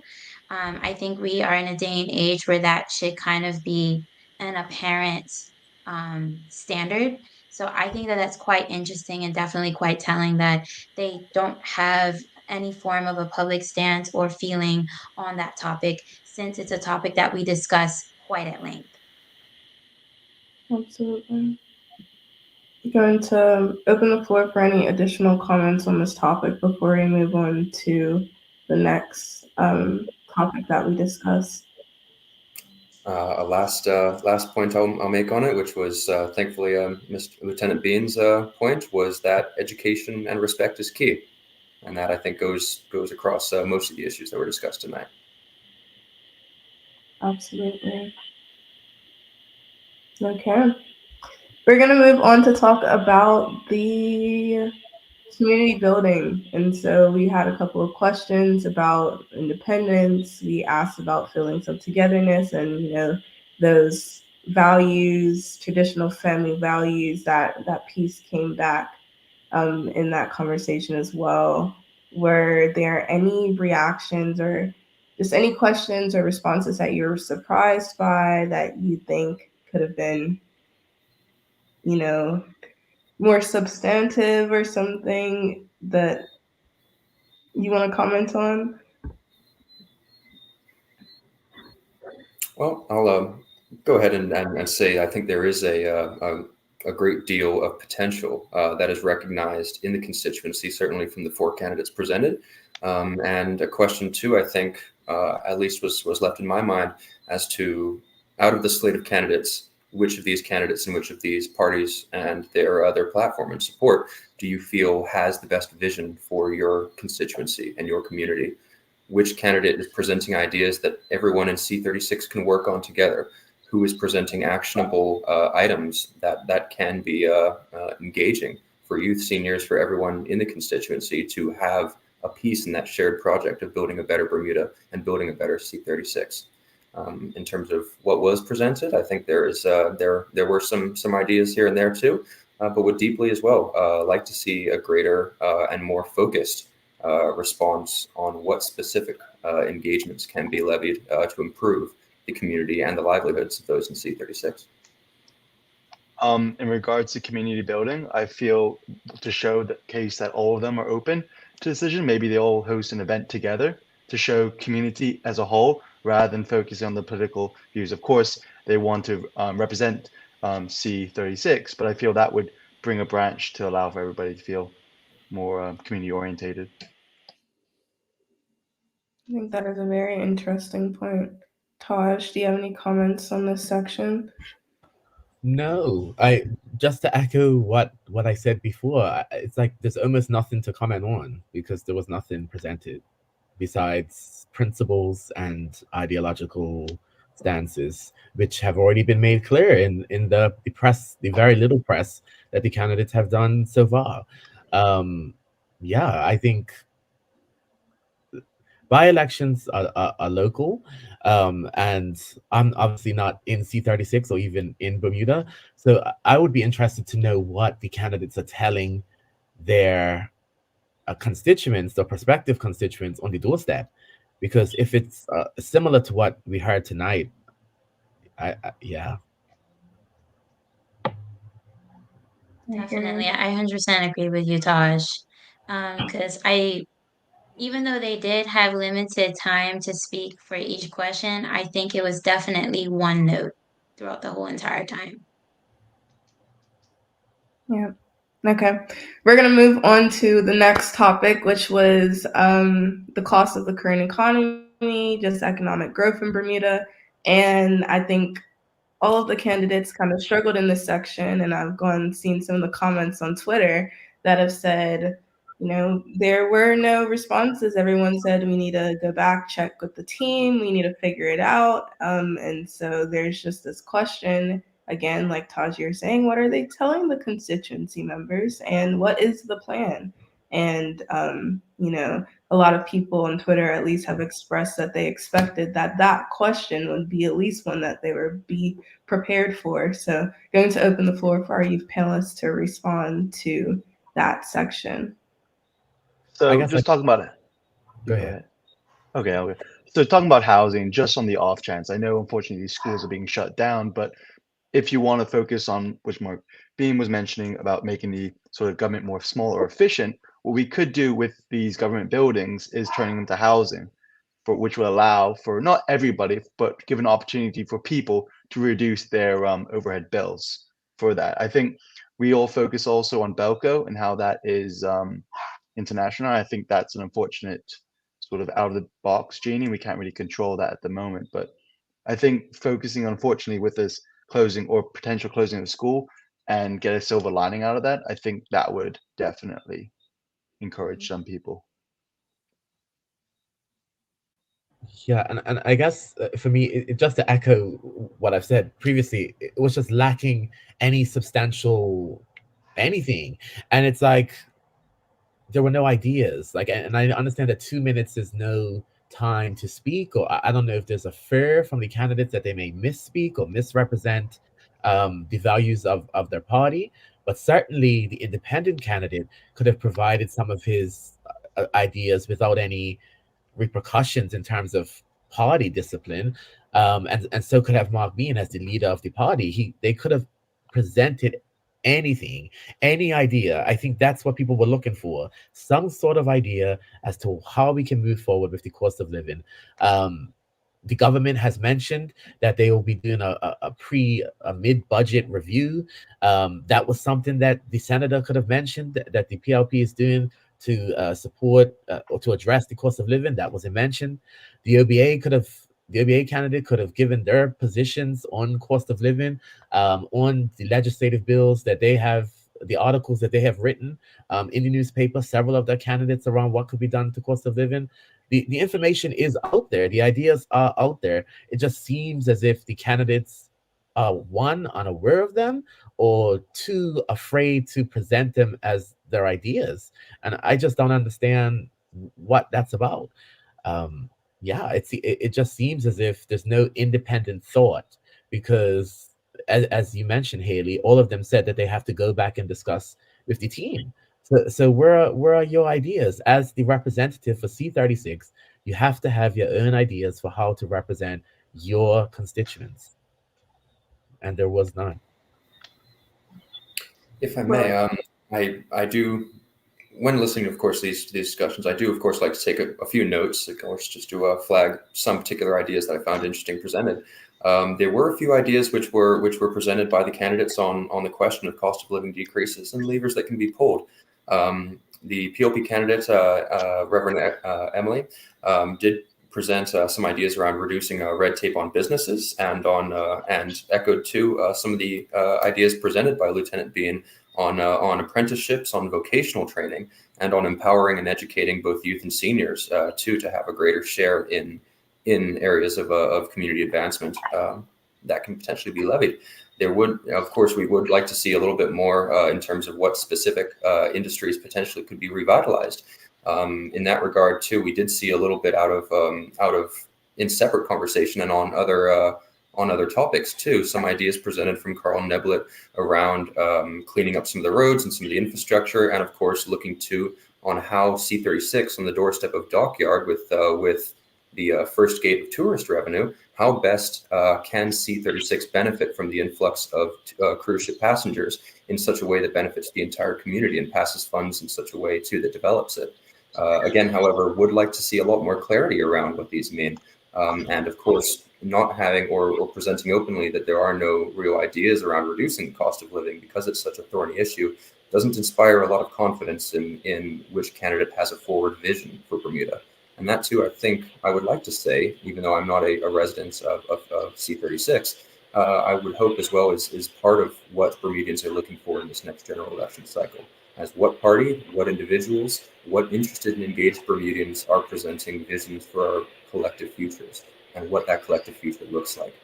We did have a plan as well from Mr. Mark Bean as well on reducing the size of government, as Christian touched on too.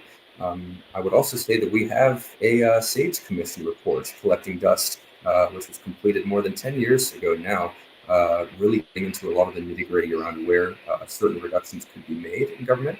And as well, I'd like to see a little bit more clarity from some of the parties on perhaps implementing some of those cost reductions, which could be levied.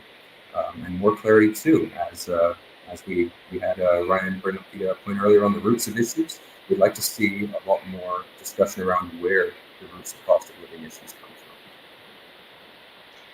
from. I know for me, especially as a young voter, something that I am drawn to in a candidate is somebody that is empathetic to the struggles that, we as citizens of this country are feeling. And I really think that this was a missed opportunity for that, for especially for them to connect with their constituents, because the cost of living right now is something that is hurting every single person in this country. And I think the missed opportunity was with that question that we brought to the whole floor, which was what needs to be done to reduce the cost of living. And the answer was just like, oh, that question's too loaded. I don't really have an answer for it. Like I think that was a little bit lackluster. And I think that that could have been an opportunity for them to connect with us and say, like, I'm in the same boat as you. I got all these bills I got to pay. And, it's hurting me too. And if I become your constituent representative, this is something that I'm going to take serious in the House. That never happened. And I really think that that was a missed opportunity. And I would have loved to have seen them elaborate on it instead of glossing over the whole topic. Yeah, and to add to that, RJ, I would have liked them to critique the government on what they're doing right now, like, and to make suggestions on what they can do better. The government has been doing work around cost of living that involves a minimum wage, that involves building more affordable housing, that involves doing the mid-budget review and what may come of that, allowing people to withdraw from the pension, etc., etc. The government has been doing things, right? That are open for critique. But none of the other candidates from the other parties or the independent candidate provided a critique or any other solution to what the government is doing right now to address cost of living and what they would do better. That's what I was looking for. And I think that's what people would be looking for, to say, here is what the government is doing, and here is what we would do better. I heard none of that. Definitely. No, I'm really interested to move into this next section, which was on climate change and sustainability. And I know that William and Christian will have some comments about that.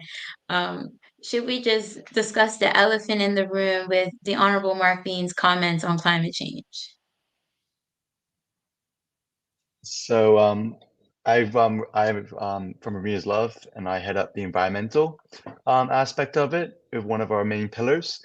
And I think he makes some points, which is factual, that the Earth does warm and cool, but the fact that it is cooling, or saying heating up faster than it should be, I think he missed that point and missed the understanding of it. So I do bring concern from that, the fact that we are an island, and though we are small, we do contribute a lot through the fact of anytime any of us travel, we take a plane or we import stuff. So I do think that was a big concern for me as representation for the environment.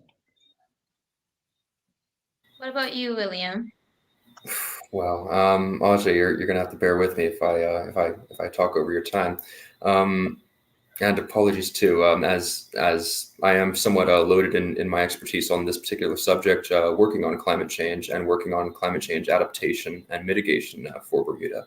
I feel this is crucially the most missed aspect and the biggest issue with the ideas we've had presented today, and two, the biggest issue with our confidence in our elected leaders' understanding of our future trajectories and therefore our present priorities. Climate change is at this point undisputed scientific fact. There is less than 1% of disagreement in scientific consensus around the world on its cause, and on its cause being, in recent times, yes, anthropogenic, that is human impact driven climate change on top of natural variability, as Mr. Bean spoke to. And that does occur primarily and predominantly through the burning of fossil fuels for our energy supply. And so, of course, the number one thing to do when you have a leak in the roof is to plug the hole and not to spend all of your time mopping it up. The number one thing we must do in this as a priority is reduce our reliance and our addiction to fossil fuels. And unfortunately, I am not very persuaded by the arguments around LNG, particularly because it only burns 20% cleaner than diesel oil. It is not a true green solution, and it bakes us into reliance on further fossil fuel development at a time when we need to be rapidly accelerating the deployment of further renewable energies which don't have carbon pollution associated with them. I think, once again, the chorus around education being necessary in this regard is most crucial. And I think the youth listeners to this panel, and as well anyone who has an educated understanding of climate impact and the environment, will also see that this is a big issue for us. To provide a small correction to Mr. Lieutenant Bean's comments on our carbon footprint being small. Yes, as an island nation, we contribute a small amount on the global scale, but each of our individual impacts through our reliance on imports and our reliance on fossil fuels means that we have a very large per capita contribution. And that unfortunately does mean that we have to take responsibility for our consumption, and we have to curtail where we are consuming more than other domiciles. That point hinges upon climate justice.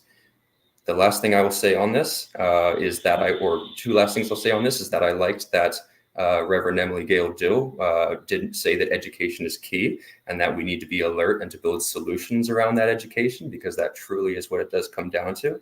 And I also did very much like that Mr. Neblett brought up our neighbor to the south in Barbados and Prime Minister Mia Mottley, who is one of the greatest world leaders for her moral stance and her pragmatic stance towards climate change and human development. And I would strongly suggest for all candidates in all political parties across Bermuda to deeply engage with Miss Mia Mottley's speeches and the content of her presentation and her imperatives for human development, because she too can seriously educate all of us.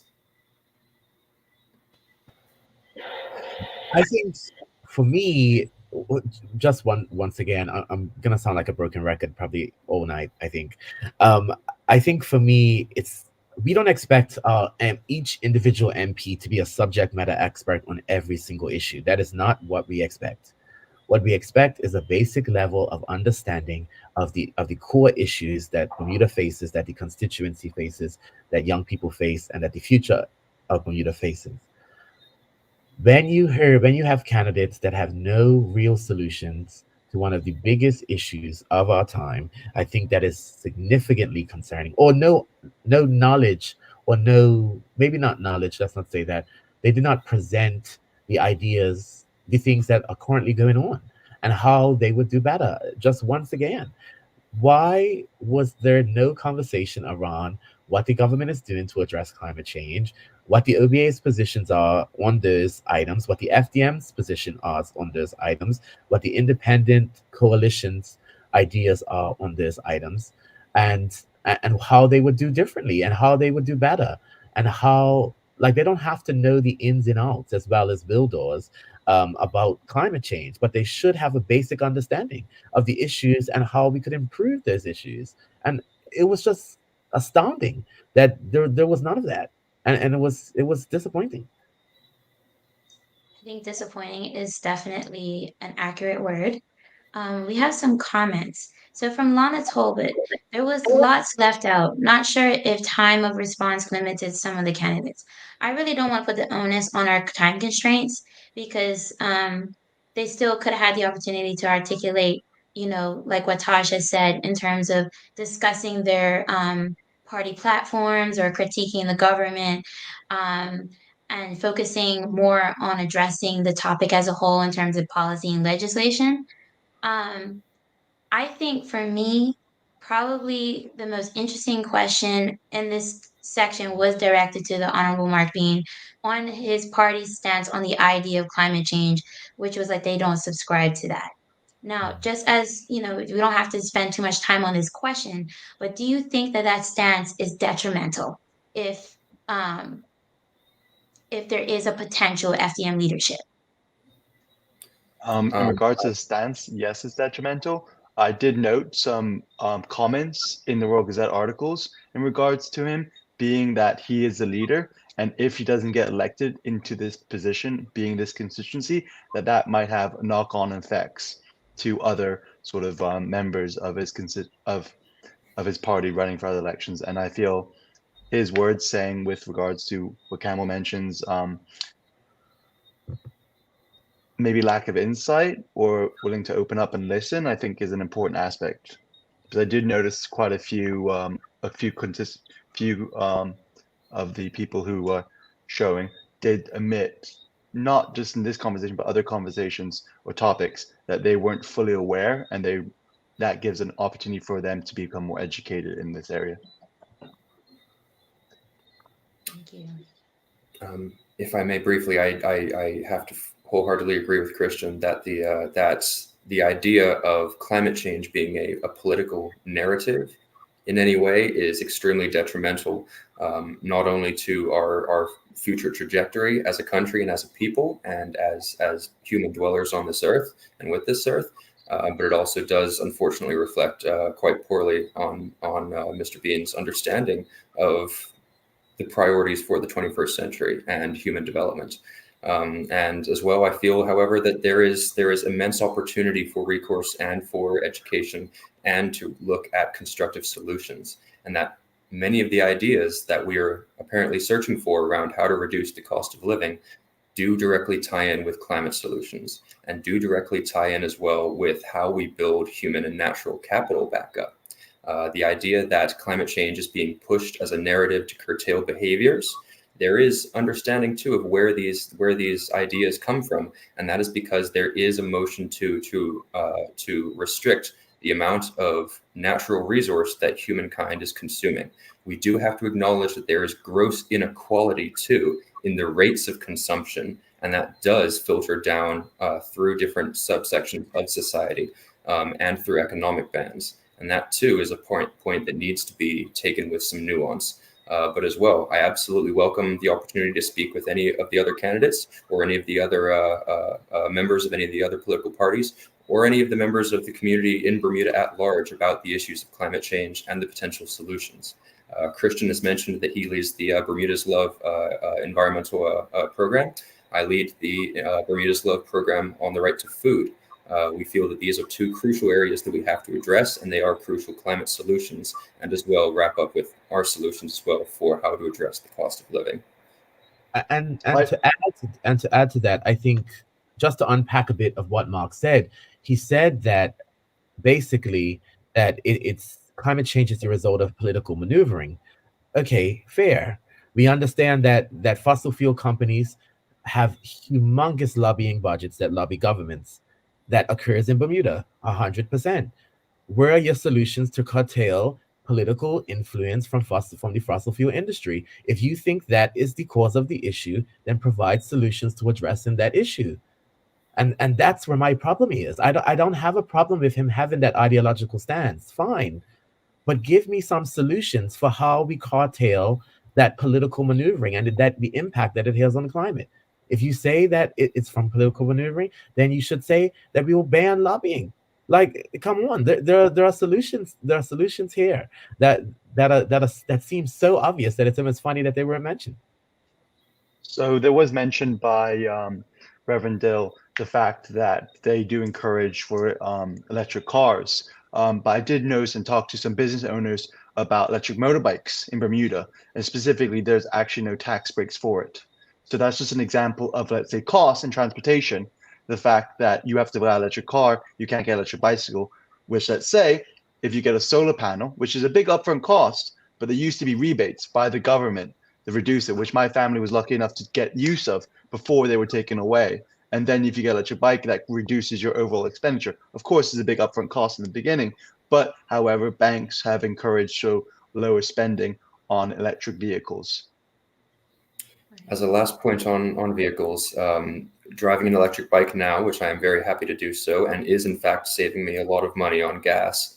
It is, of course, encouraged that we do adopt first better public transportation options, as these are the most environmentally friendly options, and electrifying those as well is a good step. Electrifying the public buses was a good step too, but as well, the purchase of cars for our ministries as well has the opportunity to be first directed to the spaces where they will have the greatest impact. And really what we must do as well is ensure that it isn't just our ministers that are driving around in electric cars, but in fact that those who are working for the post services and those public and civil servants who have the most need for motor vehicles as well are recipients of those tools of the future, and that they too have the opportunity to reduce our total net consumption of fossil fuels as much as possible by encouraging the greenest alternatives. That is electrified public transportation, and that is again electrifying and improving the fleet of vehicles that we have to use for our day-to-day infrastructure needs. Now, I would like to acknowledge this comment by Charles Jeffers. He says, the candidates seemed unprepared. Given this was the first time, hopefully the next one will have all candidates prepared for basic questions. And then another comment from Ryan Parentchief. The follow-up panel is working under the same time limits and has provided more depth than the candidates. Well done to BYC and the panelists. Well-researched, not afraid to take a stance is what we need. I think definitely. Omar Dill said that he did present a solution. I believe that's the comment to his stance on climate change. Nicole Hassel says, I agree with Charles Jeffers. Everyone didn't seem prepared. No clarity for any of the questions asked. All right. I think we can move on. I think the next section was on education, and many of the questions were centered on school closures, on opportunities being pulled or lessons in the OBA government. But as a whole, what are you guys' thoughts on this section in terms of education? So I'm just gonna go for it. I'm just going to go about the elephant in the room. The focus on the education of this one was focused on the closure or potential closure of the schools. And other than that, there was no exactly specific policies that I can recall that they specifically focused on this, other than you had Mark Bean talking about decentralizing the school systems to allow more information as the power for people lower down who had better information control to understand it better. However, this policy from centralization of schools and shutting down schools has been going on for decades. So I think the reversal of this policy will take a long time before we see it.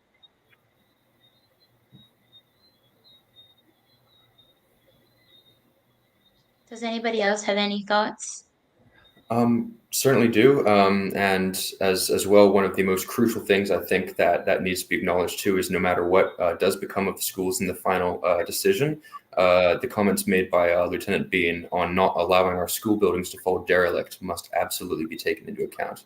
And we must absolutely look at these spaces as places where we can rebuild new forms of infrastructure and find new utilization for these for the benefit of those members of the constituency.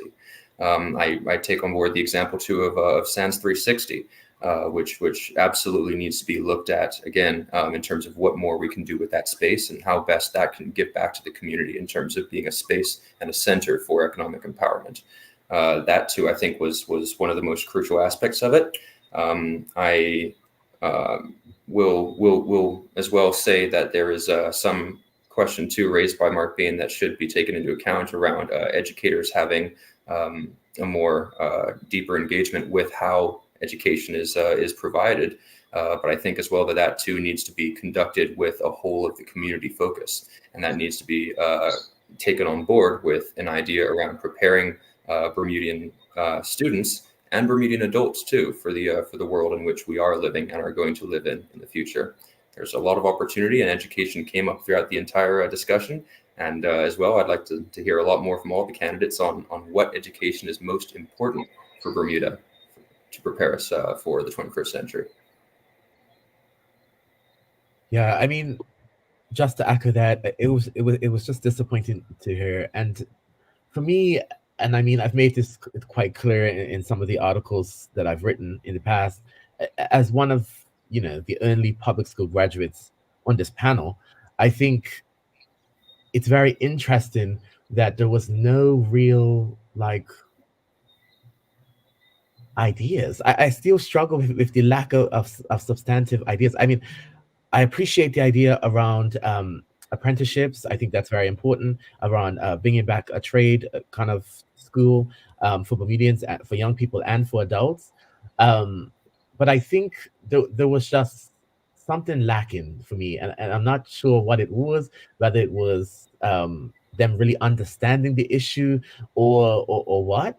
But one thing that I always find is missing from this conversation is that they always talk about making sure educators are heard, but very rarely do you hear them talk about making sure that the voices of young people who have to go through this education are heard. There was no one mention that public school students should have a say in their education and what that looks like and how it should go. Nowhere in that entire conversation was that mentioned. Because when we're talking about education reform, let's be very clear, we're not talking about private school education reform. We're talking about public school education reform. And the people that go through public school, a majority of them are have a lower socioeconomic status, tend to be mostly Bermudian, mostly people of color, etc., etc. And it feeds into the larger issues around gang violence, around cost of living. All of that affects education, and education affects that. And there was no real solution, no real ideas, just no hope even, really. And that was what was particularly stark for me, I think, on this particular conversation. And the idea that in nowhere was it mentioned that young people should have a say. For example, there's a board of education in Bermuda, and there's no representation for students on it.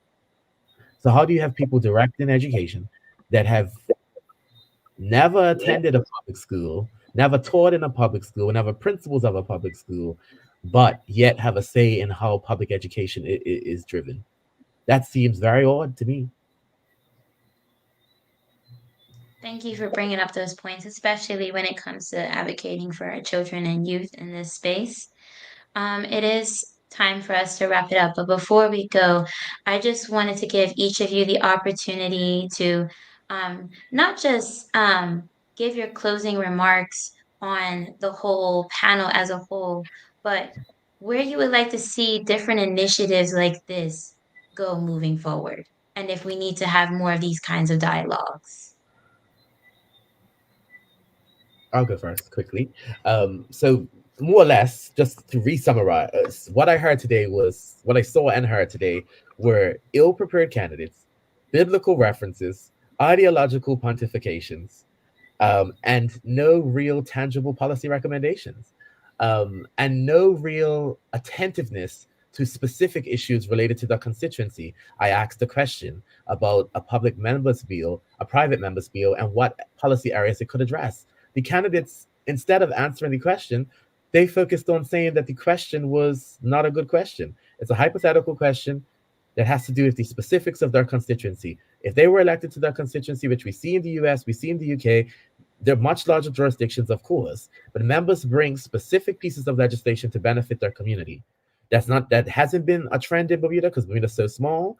But these these potential MPs should have some idea of what the specific needs of their constituents are and how they would benefit them. And I heard none of that. So for me, it would be, I would encourage all four candidates to do more research and to better understand the needs of the community and develop positions on those needs as well. I think that is crucial. And to have an understanding of what the government is doing, what the government has done, what past governments have done, and how you would do it differently. That's I think what people are looking to hear, especially young people. I think that's what they want to hear from their candidates, and we're not getting it. But I think that speaks to a larger thing in Bermudian politics, which I've talked about extensively before, but I just think we could raise the level of political discourse. And I thank Ajay, Haley, Veronica, and Teray for their work in that area. But certainly there's a long way to go, as evidenced tonight. Definitely. I What are think your first, closing? Oh, go ahead, William. I'm sorry. I'll allow Taj to close out before I say.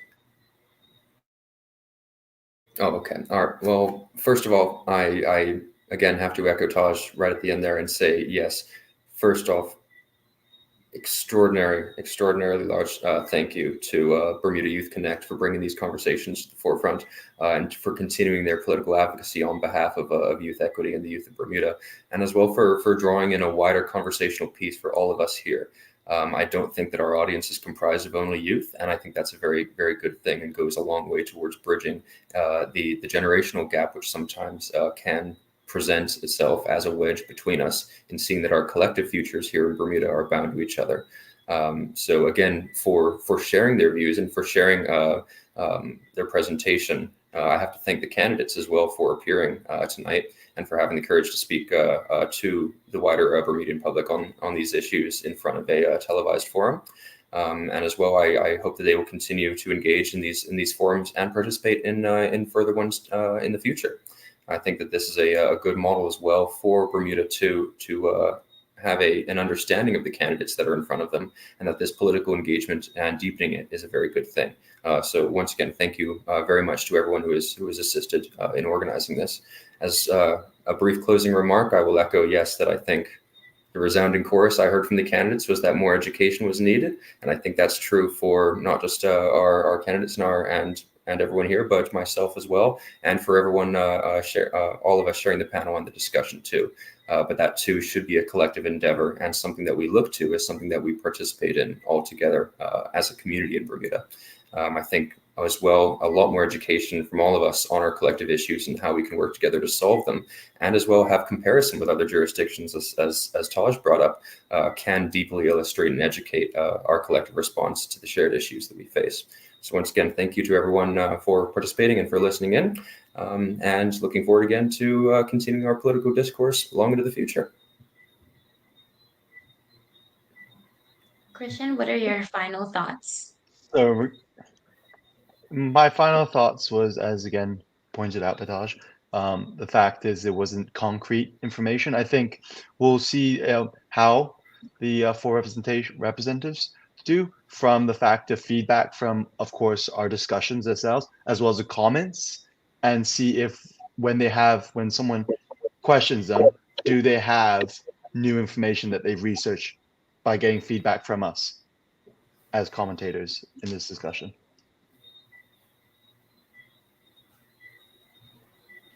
Well, thank you so much, Christian, Taj, and William, for participating in this debrief. It was a great discussion and really appreciate your contribution.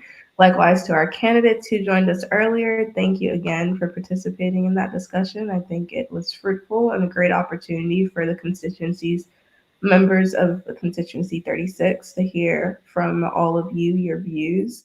And then once again, thank you to the Daily Hour for giving us this platform to share and make all of these conversations accessible to the people of Bermuda. To our viewers, thank you so much for watching and staying with us. I know we have been on for a while. I'm feeling the effects of that myself, but as a reminder, the election for constituency 36 is on October 4th. Again, encourage you all to go out and vote. You know, your vote is your voice. And I hope that this conversation, both the panel previously with the candidates and this youth debrief discussion that we've had, has provided with you all some insight on the candidates and their views, and given you some more information to go into that voting booth more informed. So thank you all again, and good night. Have a good evening.